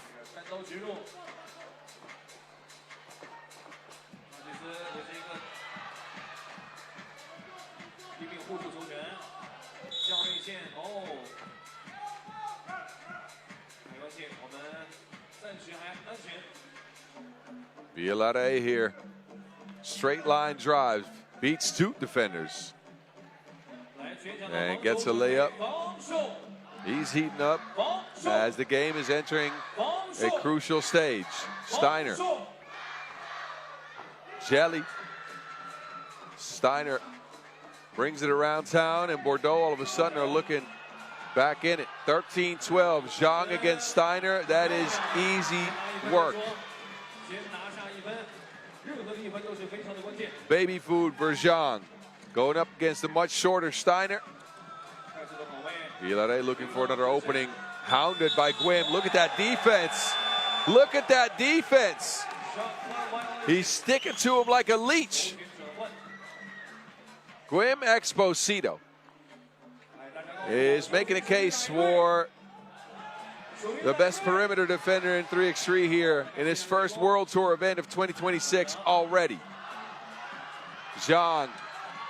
Nom, nom, nom, nom, nom, nom.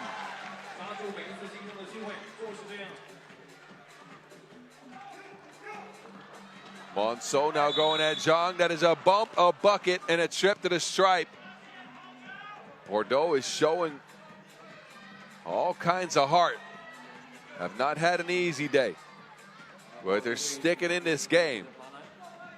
Monceau with a chance at a 2 the old-fashioned way. Could bring his team back within 1. And he does that.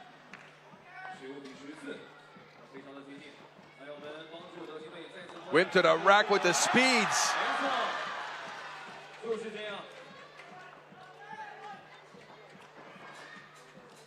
Villarreal. I told you he would come alive late. Big 2-piece. We're tied at 16. 2 minutes to go. Whoa!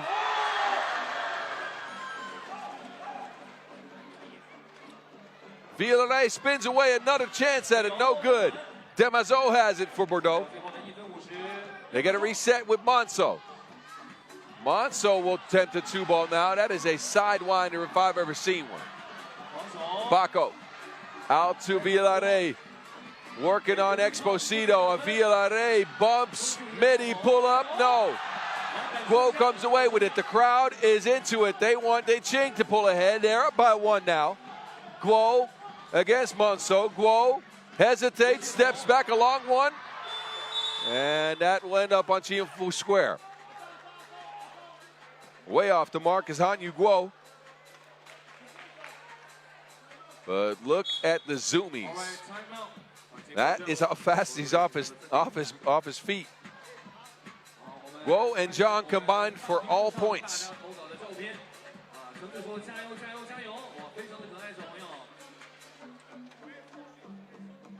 17 for them, 17 for DeQing. Steiner still in the lead for Bordeaux. They got 16 points. You have a little bit less than 1 minute and 30 to go in another tight one. It's been that type of day. We started at 10 in the morning. We have gone through men's pool play and women's knockout rounds. And here we are at night still with the 3x3 spectacle here at Jiaozi Square. I hope you're enjoying the show. I am.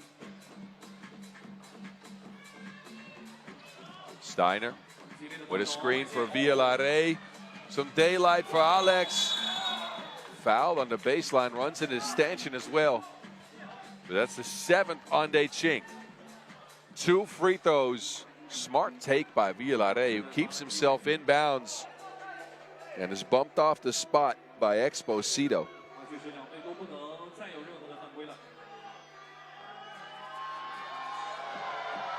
Alex Villare. This is the first.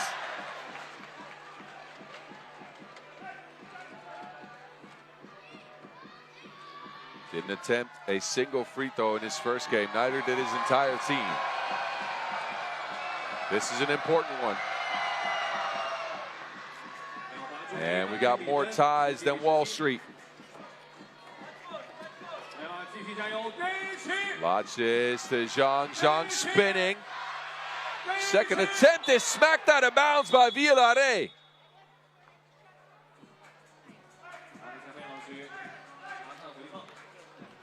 Zhang here looks like he's going to score. Held up on the first, and then Villare tells him to go sightseeing.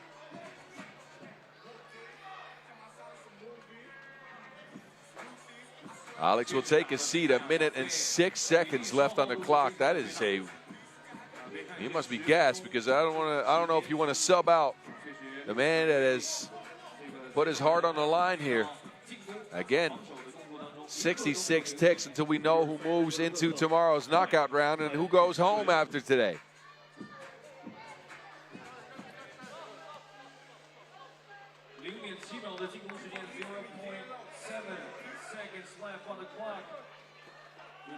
Laches up the front of the rim still, despite the good defense by Paco. Steiner can't get another 2. He's got Alex Villare on his feet on the bench. Steiner again to Paco. Paco back to Steiner. Oh, the backwards pass is taken away by Guo. Good attempt, but off the mark. On you to Zhang. John Lung straight through Monso's chest, puts him on the ground and gets his team ahead. Monso having some words to the referee. He wanted an offensive foul, but look at John Long Zhang. Straight through the chest of Monso. He's got double figures in the game. 10 for Zhang. Villare back out there, kicks it back. Monso left naked, wide open, and Bordeaux's up. Big 2-piece. Bordeaux now need a bucket. They turn to Guim, and the Guim VP delivers. Tied at 19. 2's the name of the game. 10 ticks to go. Villare 6. Kicks it. Demazo 3. Flips up a prayer, and that is way too early in the shot clock. Somehow, that is still a shot within regulation time. Everybody was looking at Demazo like, why did you flip it like that? Meanwhile, Zhang still had a look, but we will go to bonus basketball. Villare got Monso wide open. This is what got Bordeaux ahead. Then it was Exposito tying the game, slithering to the basket. A couple of attempts failed. We will turn off the clock, and we will turn on the nerves. 21 still the name of the game. First to score 2 will move into tomorrow. DeQing start with possession.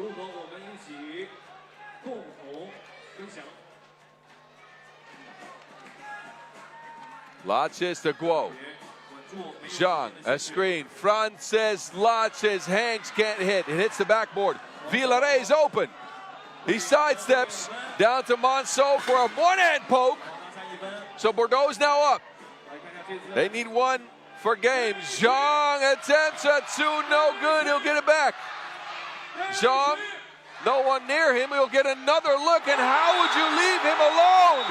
John Long Zhang sets this place on fire.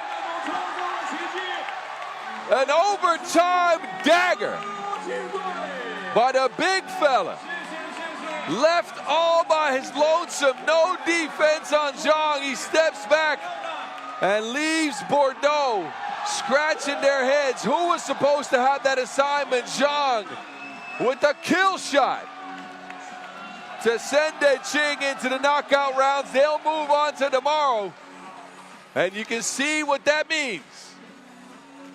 John Long, I don't know if I've ever seen that much emotion from the fella. And we'll see the fellas in yellow tomorrow again. Bordeaux had it. It was so close. But they leave Zhang alone, and you don't leave a man like that to get a second attempt at game. The crowd will give him one more round of applause. We will look at Bordeaux one more time in the moving pictures provided by our outstanding team. Before we go into the last two games of today's action, first, we see Shanghai and Antwerp. That is slated to start 4 minutes ago, so we'll be coming at you fast. Stay here.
I'm sure the crowd is going to appreciate what's coming next, as they'll get Shanghai to match up with Antwerp. And a clash between China and Belgium. This pool is a mess. We may not have mentioned that before, but Antwerp, they go man 1-0. They took the Skyliners out pretty convincingly. They had the shot. They got the shots they wanted, and they had Casper ghosting people on alley-oop plays. VVO was a defensive menace as expected, but it was the shooting of the next two fellas to the floor that really changed things. Logo Joe, Jonas Forts with a 9-piece, 3 twos knocked down, and he's joined by Dennis the Menace. He had special vision. 3 twos for him as well. And that was good, Antwerp. When they hit their shots, the vibes are good. This team looks unstoppable at times. And they did so in that first game. 1916 was the win. Winning is not what Shanghai did. They come in with an 0-1 record after going down to the Skyliners. So this is a must-win situation for them. It's Wambo Zhu. Didn't have much of an impact in that game. Only 1 point, no rebounds for him. He's joined by Xingriu Wu, who's tasked with the defensive stuff. KLM, Carlos Las Manos, with a fresh, clean-shaven head. He brought it back to the old days with 6 points on a crazy couple of shots. Cam Forte, a double 5, actually a triple 5 with 6.7 rebounds and 6 highlights. But it wasn't enough as they went down to the Skyliners 21-15 and now face elimination unless they can take care of a group of Belgian dudes. Coin toss going down to the 3x3 Infinity logo. I implore you all to once again look at the brand new uniforms these teams are wearing. They have all had a chance to from Serbia. be a part of the designing process of these. So you see a lot of different flavors out there, a lot of different looks, tweaks, which I enjoy. Best one so far might be Toronto, man. The white with the red and black and gray maple leaves. I don't know. We'll see them next. But we're here now. Shanghai wearing the blue threads. Antwerp wearing the blacks. And we got 10 minutes spring to do. Skyliners are out here waiting to see the result of this one. They leave at, they have their campaign set at 1-1 now. 37 points scored. In case of a Shanghai win, points scored will be the tiebreakers. And Shanghai cannot get to the Skyliners in points anymore. They're at 15, Skyliners at 37. Meaning, for Shanghai to advance, they'll have to beat the Belgians. And they'll have to beat them. Uh-oh. Now it's Shanghai who's starting off with 2s, but they'll have to beat him by 4 or more. So that is the name of the game. A Shanghai win, and they have to do it convincingly. There's Forte working slowly on the block. No one's going to stop that left hand, I'll tell you that. And man, once he gets going, is gifted. Wu here from the corner. Got it started for Shanghai, a 3-1 lead after 30 seconds. Voorts. Augustine gets his cookies took. Forte. Dribbling out, looking for his buddy. Las Manes. Forte's got position. Las Manes steps into things. Zhu from range, no. And a stifled shot from Las Manes will end that possession.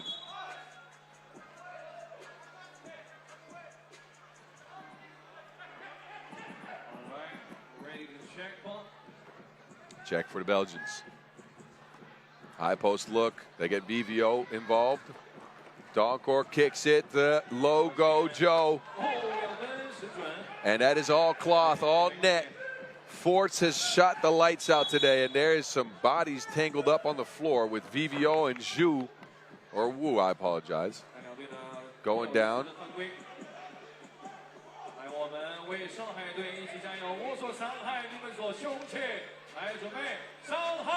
VVO a little shaken up. He'll take a seat, as will Zhu Ulaanbaatar. New 12. But Augustine just takes it away from Forte. So Antwerp now has it. Forts kicks it. Pick and pop action again. This time Doncourt to Forts. Back to Doncourt to the crib. That is connected play. Antwerp with a flurry of passes. They share and care. And they should, as Doncourt gets them up 4-3. Las Manes can't get past Augustine, and then Forts is set up with position in the paint. We mentioned an added dimension that brings. His physicality is interesting. Forte's not even trying to go at him. Las Manes baits the foul. Hit by VVO, goes up, and he'll get 2 free throws.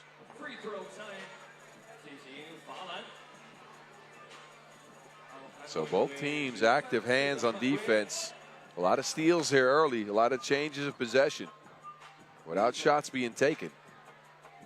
KLM, good from the stripe, as mentioned, had 6 points in an opening loss for Shanghai. Efficient, 1-1 from inside the arc, 2 of 4 from outside. Hit his only free throw. These 2 free throws will keep his percentage at 100.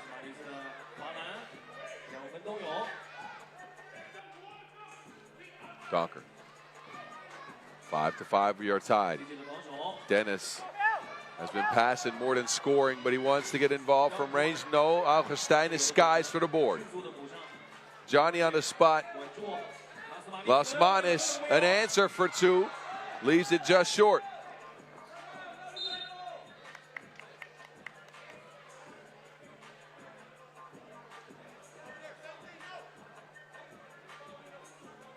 Donkor misses, but Augustinen right there.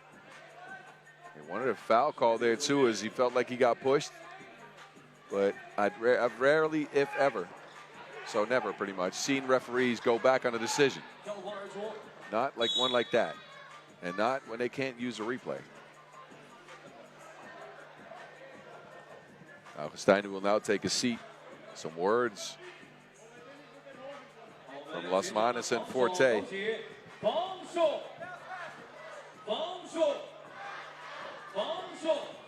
Forts.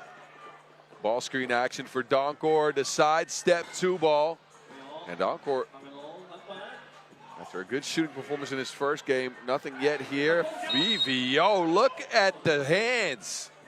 Oh, wow. A foul called. From this angle, it looked like VVO got all Wilson on that one. Takes the ball from Forte, but Alex Talasainen, our baseline referee, has seen something there. So we'll see Forte on the strike.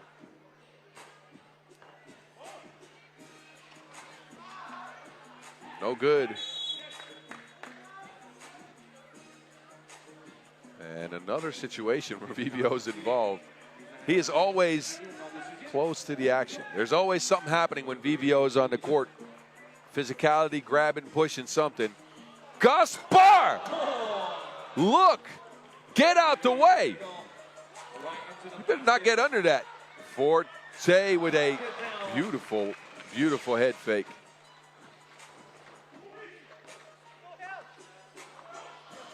Augustinen kicks it. It's taken away by Las Manas. Forte again in the paint. Again with that left. The man's got Thanos touch. He's got the glove on. Left hand pure for Forte. Now Donkor will get a 2-ball going. They go back to Cam. Cam with the spin cycle.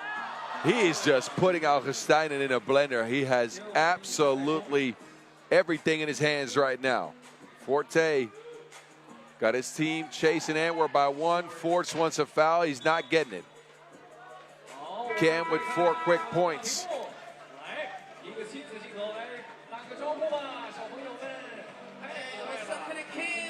Got to our first TV timeout. But this is what's working. Cam Forte. Dot. And since Kasper came through with a big spike. Filthy Yam from the big Belgian. Antwerp is holding on to a 1-point lead. A lot of scores in this one. Forte has 4. And 3 players with 3 points for Antwerp. Forte. A foul on Antwerp. Foul on the floor. That'll be number 5. It's on the floor.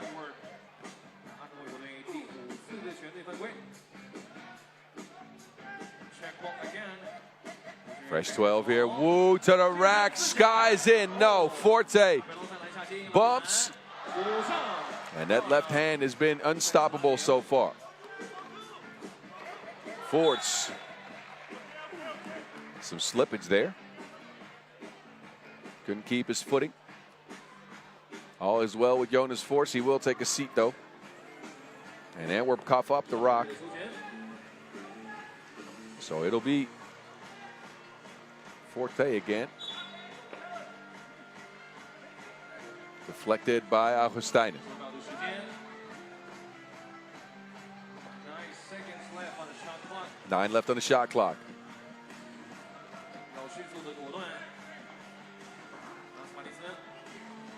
Cam Forte going in again with the lefty. The man's on a wave like Hang 10.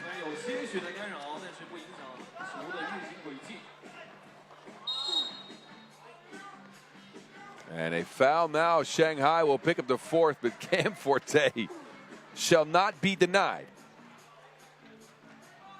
We all know what he's going and what he's doing when he gets there. It does not matter. As he has his team now with a 1-point lead over Antwerp. We've lost some of the shooting touch, but Donkor speeds to the rack. He'll get one.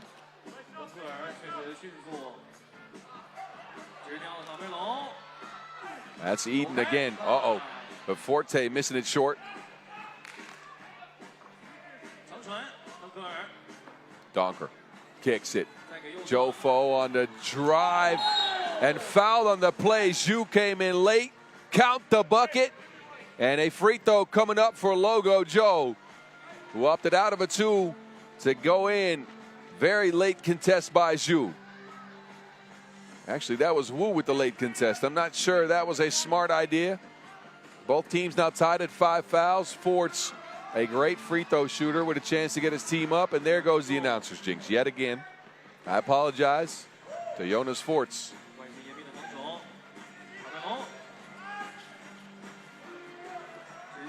Forte going at Augustine. And nothing the Casper can do but foul.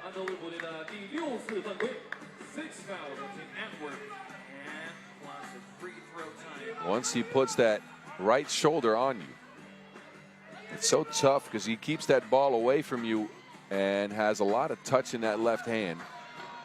The free throws have not been so kind to him. He's missed a couple here.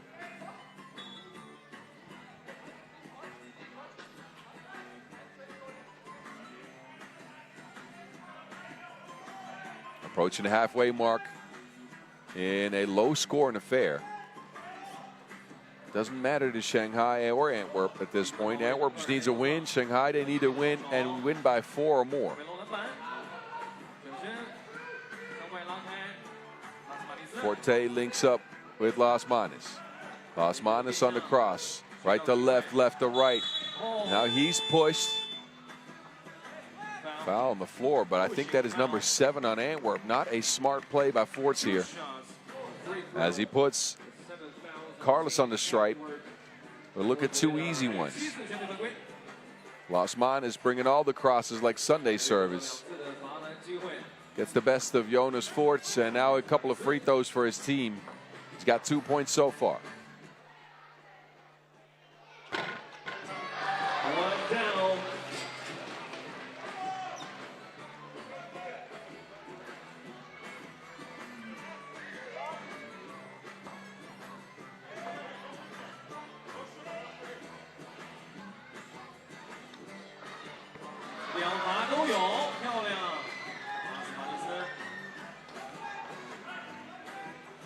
VVO somehow catches that, shares it with Donkor, sidesteps. Forte with the defense. Logo Joe from the logo.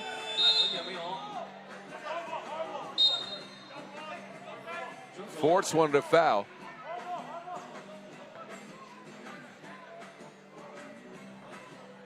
And Forts and Las Manos get into it a little bit. Las Manos walks past them and just kind of shoves them out of the way. It is all within the game, the mental stuff too. Carlos, no, but Forte is unrelenting in his rack attack. Donkor loses everyone and knocks in another 2 ball. Donkor with his second 2-piece of the game. Las Manos, get out the way, Forts, get out the way. He's telling him he's too small. Now Forts is trying to put positioning on Las Manos. Logo Joe with a 2-piece. Antwerp's good from the deep like Aquaman.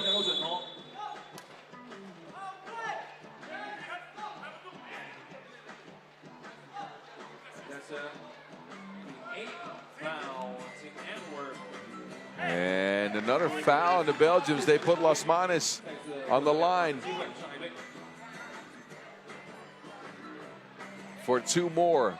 It's the 8th on Antwerp. They're closing in on the mark, though, where Shanghai cannot beat them with 4 or more anymore. Once they get to 18 is when they're safe. Las Manos misses both free throws, but will get a retry. As Forts entered the paint too quickly, trying to keep Forte away from the rebound. Las Manos Ends up splitting a pair. And VVO can't get to the pass. So Antwerp turn it over in a tied game. Shanghai's only hope is if they go on a spree here. They need to win by 4 to advance. Las Manas and Forte screen it out. KLM from range. Can't get it. Donkor to Forts. Forts on the move. Gets it to Augustine and he's fouled. 2 free throws coming up for Casper the Ghost. And a chance to get his team closer to that 18-point mark, which they need badly. They talk it out. We're under 4 minutes. A high-scoring game. Forte leads all scorers with 8. All 8 of those coming from right underneath the basket. Donkor has a couple of 2s and some layups. Force, same thing. They're both at 6.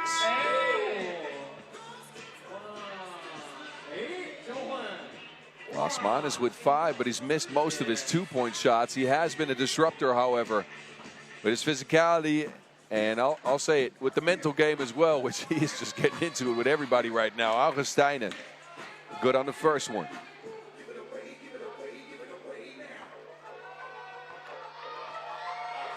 Augustine with another attempt here. He gets his team to 17 points. KLM. Forte against Forts is open. KLM through the paint. He gets hit on the play. Another foul on the Belgians who can't help themselves. Too physical, and they put Las Manas on the stripe again. The give and go action with Forte is where it started. And Augustine moves into Las Manas' path. Las Manas just split a pair. Will knock in the first. His team now needs 21 points, and Antwerp not to score anymore to advance. He will tie things up. A score for Antwerp means they move on. Donkor kicks it. It's broken up. Las Manas, the Olympic gold medal winner, to Wu. Wu dribbles off his own foot. Had Augustine in the air, but just couldn't get the play executed beyond the fake.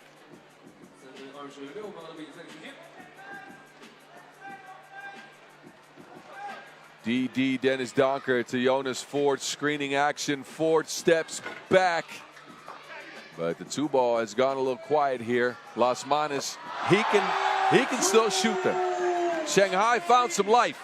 2 away from game and advancing. Donkor wants to score. His team needs a bucket. Forts from the logo, no. Forte has it. It's Las Manas from the corner, fading away. Absolutely not. Way off the mark. Now Forts is open, no defense. He drives in. Augustine, no. And there's all kinds of bodies on the floor. It's out of bounds. I think the call on the floor is Shanghai possession. But it'll be challenged. Cam Forte's taking his time to get up. Look at everybody going for the loose ball. I can't tell from that angle. Possession Shanghai would mean Antwerp still at risk to be knocked out of the tournament. This is the play. Call on the floor is, it is possession Shanghai. I think it might be Augustine that touches that last. But I see 4 hands near the ball. I'm super confused. I don't think this image is going to make it any clearer.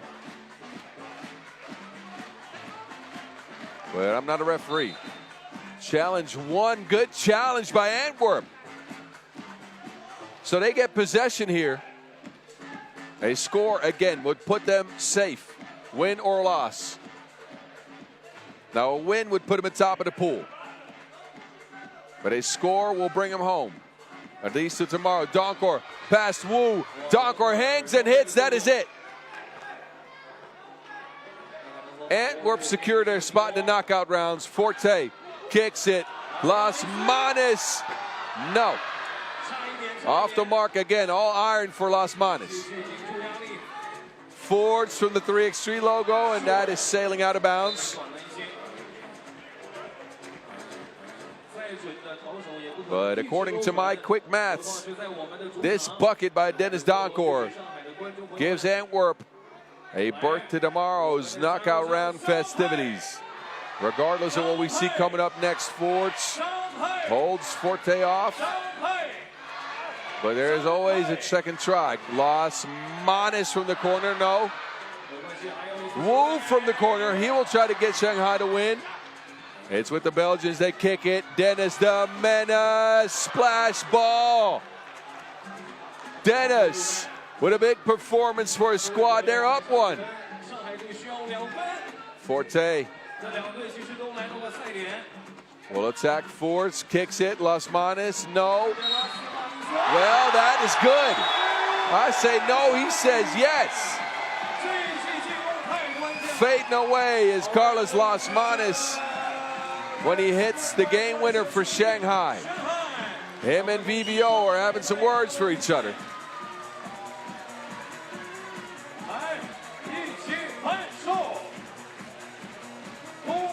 VVO and Los Manes are still talking. This is the game winner. Los Manes from the corner. Deadeye snipes it. But if my math is correct, we will not be seeing them again tomorrow. With that 21-point score, they tied the Skyliners at 37. No, actually, they're at 36 after scoring 15 in their first game. The Skyliners at 37, and Antwerp, even though they lost, they scored enough points to get to 39. They will headline Pool D. Skyliners, the second team out of that pool. Enjoy the moving pictures. We got one more. One more 10-minute sprint for you. Toronto and Tsukuba. They'll come up next in just a few minutes.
Coming up next, we got our final game here in an epic day 2. And, of course, the World Tour and the Women's Series knockout rounds.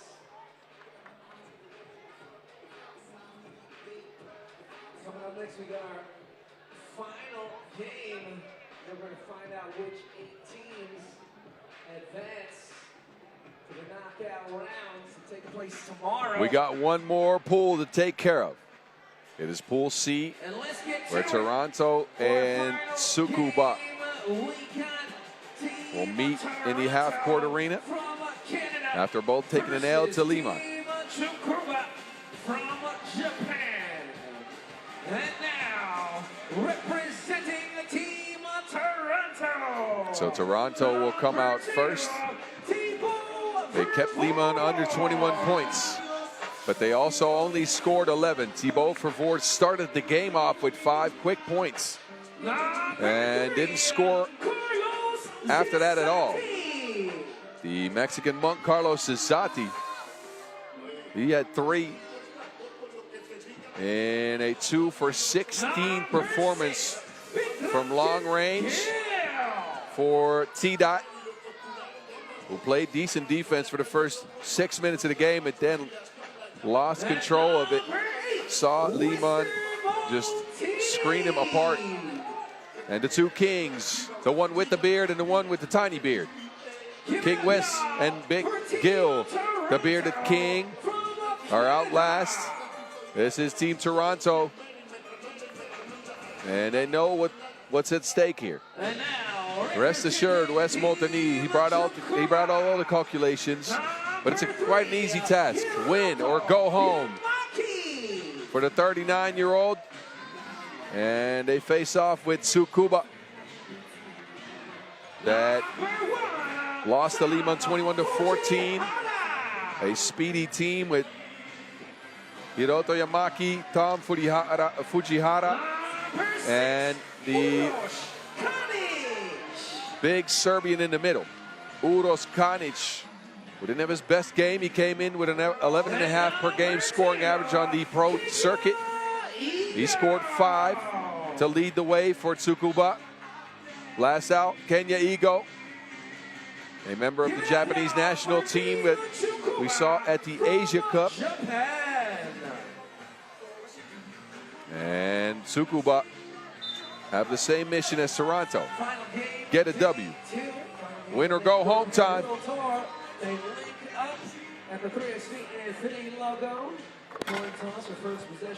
So both teams will get their last warm-ups in, coin toss.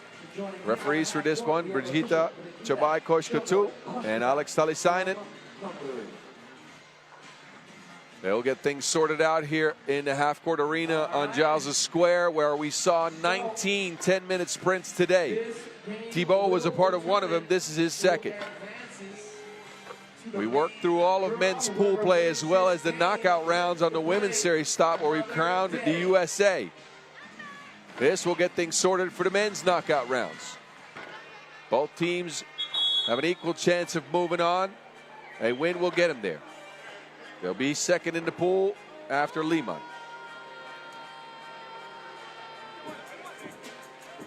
This is a first ever meeting for these two squads, as Tsukuba mainly active in the Japanese 3x3 XE leagues. A couple of tries here at the pro circuit after featuring in the Shibuya Challenger just 2 weeks ago as well. But have not looked bad, I'll say this. Kanic, we've talked about it, has lost a lot of weight, is more mobile, and is a gifted scorer. And I liked what I saw from Fujihara as well, who brings a lot of speed. Tsukuba will give up some size, and I think that is what Toronto is looking to take advantage of. Wes or Big Gill under the basket. They get it to Vervoort first. He will use his size to get to the rack.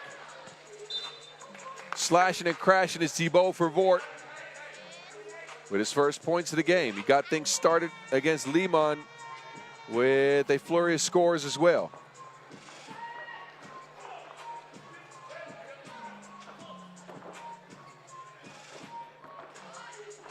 Ego shares it. Kanic loses it. Has to get a shot up and does not.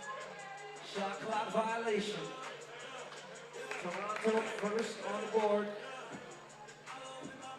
So Toronto's on the board first. Tsukuba yet to get there. Toronto, a very sizable squad. They got a lot of length, a lot of height, and a lot of muscle on that squad. They also got a lot of beard from that man and that man.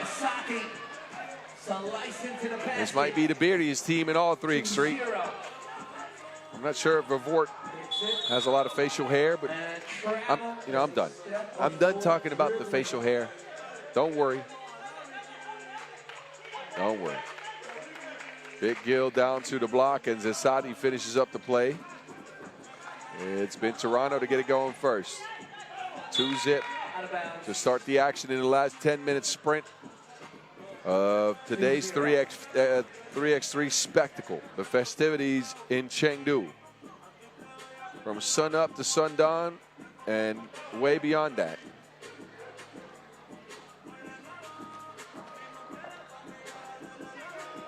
Ego. Pull the chair. Chair pulled. It wasn't there. And Tsukuba not able to get any points on the board here in the first almost minute of the game. Their speed is not working.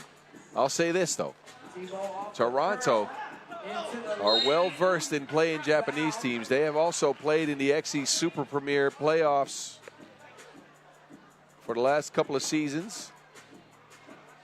I myself saw that. Spent a brief second coaching this year after the Champions Cup. Coached RN Sports from Thailand, and they played against Toronto, called Lugano then, with 3 out of 4 players here present on the roster. Kanic is fouled on the play. Let's stop talking about me and start talking about the game more.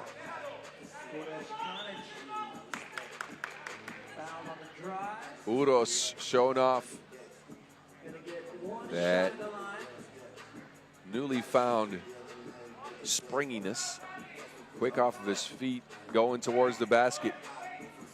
And he's on the free throw stripe after the first Toronto foul. Tsukuba is on the board. Zasadi fight for the ball. He'll come away with it. He'll line up a 2. Uros. Screening game with ego. A lot of physicality on the defensive end here for Toronto. They want to put some pressure on you. They want to make you feel them during the game. It worked for a couple of minutes against Liman, and then it stopped working. Couldn't contain George Simunovic. Ego, couple of screens. Kanic kicks it. High arcing 2 ball. And it's Big Gill. Will get called for a foul. Too much on the box out. He reached backwards and hit Ego. 3-1.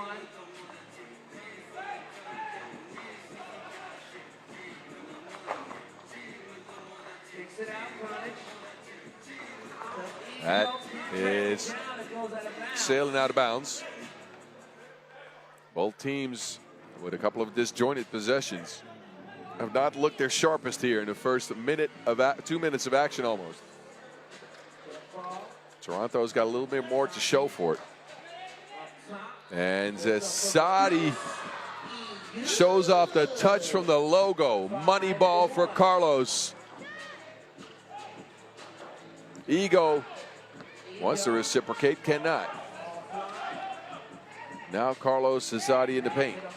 Out to the 2-point arc, but into the hands of Yamaki. Quick foul by Wes will reset things. Toronto have started out better, especially after that long-range shot. Zasadi can give you that. He's rangy, he's very tall, but he can shoot the rock. Kanic can do the same thing, but has not found the stroke today. Big Gill to the rack, no one home. And the bearded king with a 2-hand smash. Bikramjit Gill has been in the game for as long as I can remember, and probably longer. Still going strong. Representing Toronto. Offensive foul. Moving screen by Yamaki. Tsukuba looking out of options here. They cannot find any offense. Kanic cannot get going. They got 1 point out of him and a bunch of missed 2s. If not seen or heard from Fujihara. Ego's missing his shots. And they can't guard the size for Toronto. As for Ford, misses another 2 ball. A foul now as Ego pulled on the King's shirt.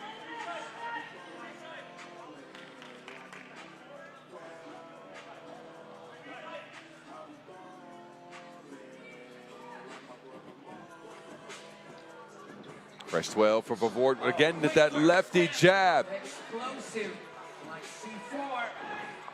Explosive to the rack. Now he's guarding Ego. Ego is giving him a taste of his own medicine. Zoom. And Gill gets hit with an offensive foul.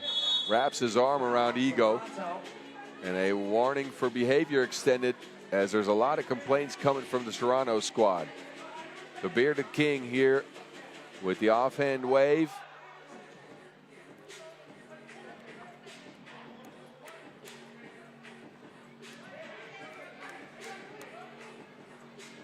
all scores on Tsukuba have come from Ego and Kanish. Kanish now to the rack with the lefty poke around the king. Dropping the hammer like a clumsy carpenter. He's trying to dethrone someone. Let's go to the fan wall. Says, come on. 好，媒体视频的时刻，我们来看一下我们的照片墙。那这张照片呢，就是我们。 Ego and referee Chabai Couture are having a discussion. But we have gotten to our first TV timeout. A Toronto lead, 7-3.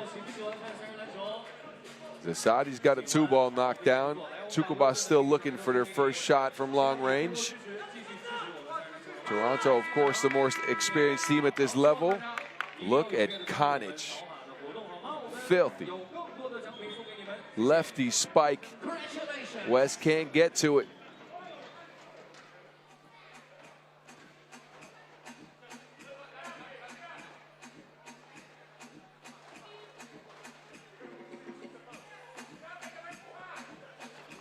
Zasadi now to the rack. He will have a line drive. Kanic forced to pull on the emergency brake. Sixth foul on Tsukuba. We're out here racking up foul after foul, trying to deal with the T-dot physicality.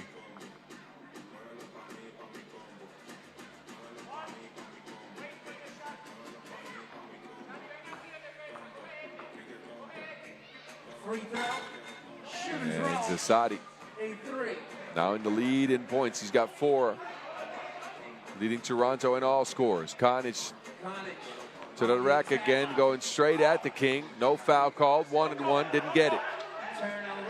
Now him and West get tangled up. West, he'll attempt to drive, and an offensive foul. Kanic went down. That's the 6th foul on Toronto as well. Both teams out here hacking like a computer nerd. Both teams now with 16 fouls. That was offensive. Kenya Ego to take it out. Ego. Pass. Boltanillo wipes it like a running nose. Says, get that out of here. Not in my house. Gill. All business, but 3 back to the basket.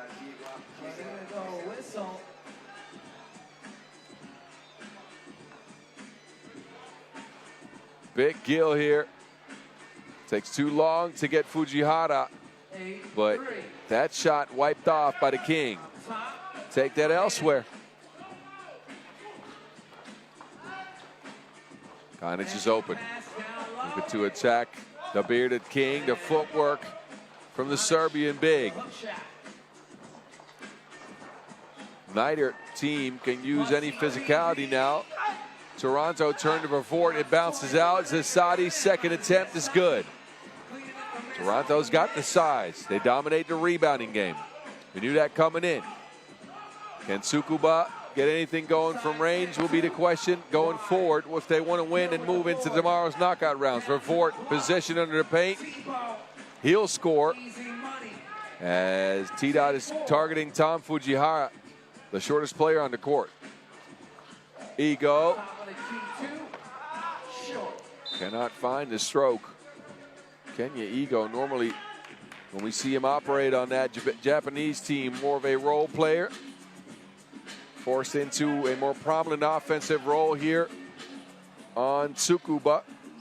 Has not worked out yet. Can't find his shooting. And will now foul Zasadi. And that is the 7th on the Japanese squad. So Toronto's already up by 6. And they'll get a couple of free throws here from their Mexican monk.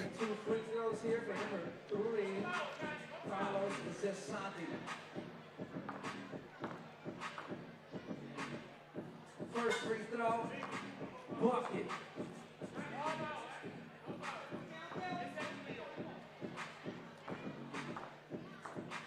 Zasadi off the glass, working on a 7-point game.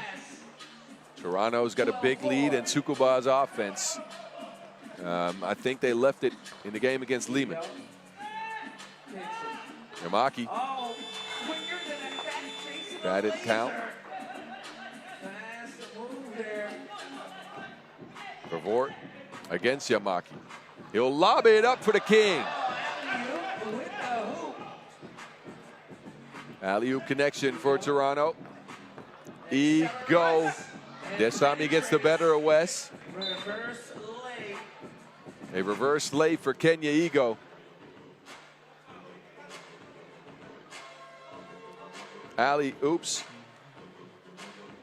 to King Wes. A dump down pass into Sasadi. Smart play by Toronto, who run a lot of high post action. And that gives you a chance at the misdirection we just saw. Fujihara, high arcer. He'll get his own rebound. He'll try again over Sasadi. And the second time is better than the first time. That goes for a lot of things. I'll stop there. Fujihara loses it off his feet. Konic somehow, someway squeaks it through, and don't look now, but Tsukuba are only 4 points down after playing well, I don't want to say terrible, but a not great offensive first 6 minutes of game time. They get a couple of two pieces, and that's the big equalizer. The 2-point arc is where you can find life, where you can maybe get back in this game. And again, I don't want to remind you yet again, but I'm going to. The loser here is done. They will not move into day 2. Only the winner will. It's looked like that was going to be Toronto for a long time, but then two quick two pieces are now making it a 2-possession game. However, Tsukuba has fouled again. And we'll see Zasadi on the stripe where he hasn't missed, and I say that, and he bricks one. So Carlos with a big 8-piece so far. A lot of game time left to go. And another free throw for the Mexican. And that goes.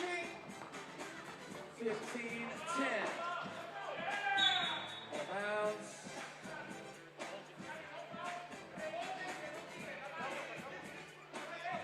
It's poked away, which leaves 8 seconds for Tsukuba to work with. Yamaki will take the check. Ego working on the screen. Ego to the rack. That took, well, it didn't take too long. He carried the Wilson. That is what's being called right here, right now. So a turnover on Tsukuba.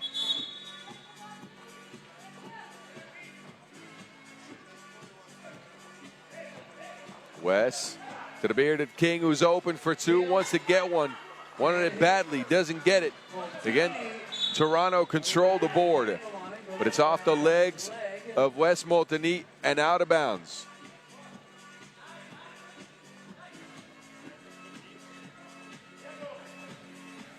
The Japanese take over. They need some more twos to fall if they want to have any chance at winning here. Fujihara looking to shake the king, Tom Fujihara. A little bit too much on the shot. Vervoort almost falls out of bounds. It's Gill now, back to Vervoort. Vervoort over Fujihara, also short. Tsukuba has it, Vervoort is out of bounds. It's 3-on-2 for now. And Tom cruises in for an easy layup. Weird sequence of things as Vervoort was stuck out of bounds. Then we go back to the inside game. Toronto is packing the paint more than the Tokyo subway during rush hour. Must-see TV. Toronto now showing off that strength.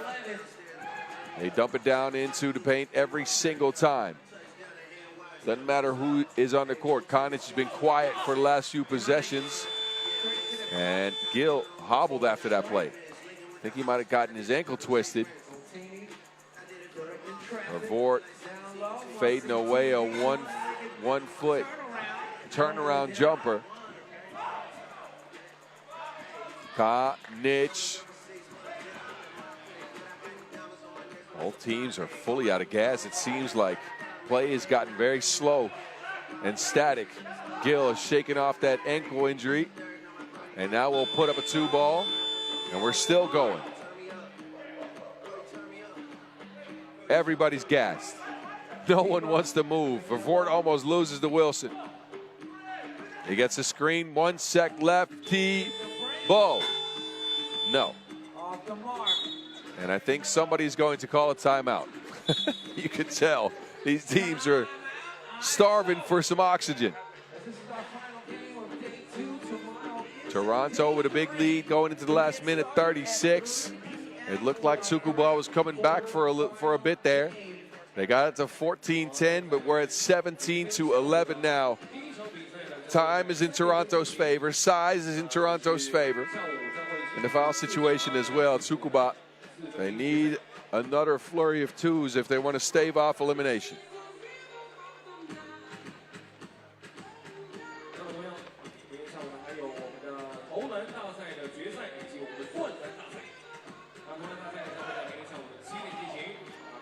He goes straight to the rack. No. Misses it underneath.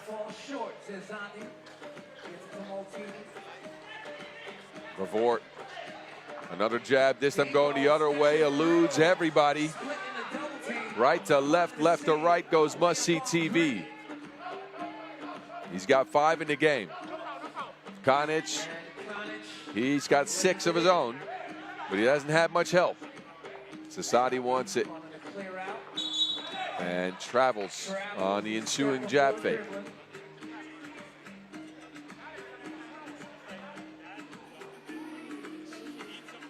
His pivot foot leaves the floor before he dribbles. So Sasadi turns it over to Tsukuba. Ego Fujihara finally has a look with some daylight to it, but no juice on that one. And Toronto just keep working the screening game and the size game. West flips it back. Fujihara breaks it up. Kanich has a look. Just hasn't found the touch from range. Has not hit a 2-ball. I think outside maybe 1. Gil fakes, floats, no. But the bearded king sticks with it. It's Sasadi, no again. 20 ticks. And by now it should be clear who's winning this game, although Ego gets it back to within 4 points, but Toronto just too experienced here. Sasadi past the defense. He will get his score up to 10 points. I'll take a look at the replay here to see how much time is left, but we know who's going to be moving on. Ego with the last 2 for Tsukuba, but they couldn't find enough offense in this game. They couldn't deal with the size and strength of the army of international guys that represent Toronto, Canada. We got Mexico, Belgium, Switzerland, and of course Canada by the bearded king.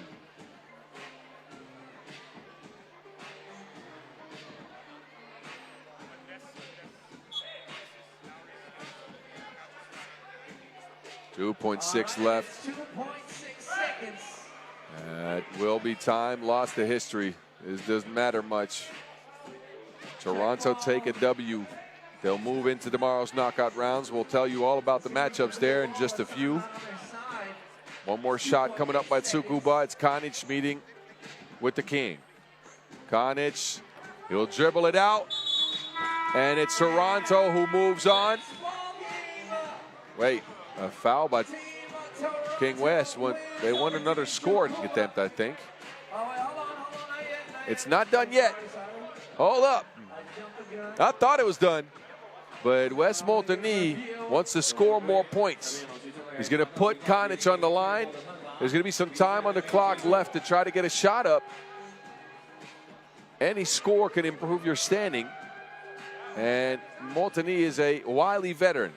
He knows it. And he's just going to I think 2 free throws coming here, 1.7 on the clock. So Toronto is going to try to get another shot. They have 4 players on the court now. 2 shots. Gill will retreat for now. So the idea here is Kanic makes or misses, they don't care. Toronto just wants to get another shot up to try to see if they can get to 21 points. First free throw, no good. Kanic misses. I think Zasadi is going to be one taking a shot. He's set up outside of the 2-point arc. Kanic makes Vavort. He shoots it, and it's off the mark. They wanted to get the points. They couldn't quite do it. So T-Dot gets a win. 19 points for them, and a trip to the knockout rounds. We will not be seeing Tsukuba again. 10-piece for Carlos Zasadi in the game. And we'll see Toronto tomorrow. Enjoy the highlights. I'll be back with the knockout brackets in a few.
That concludes a monster day of games from Chengdu.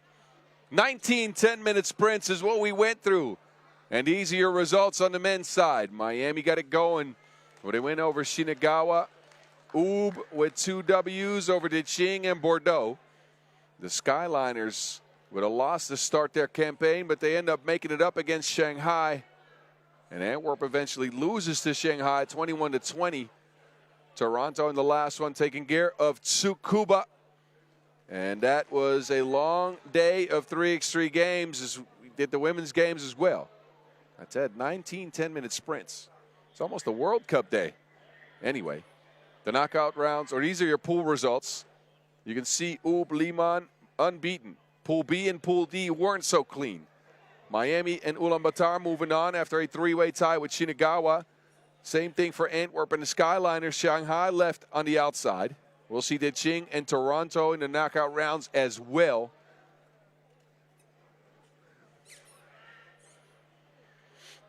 And this is what those knockout rounds will look like. A Serbian-Canadian clash to start. Antwerp then meet up with Ulaanbaatar MMC Energy. Miami and the Skyliners, and Liman and DeQing. That will all start at 3 p.m. tomorrow. This is going to be a good one. The second Masters of the year concludes tomorrow from Jiaozhou Square. I'll be here 3 p.m. I need to see you there as well. If not, I'll send some people after you.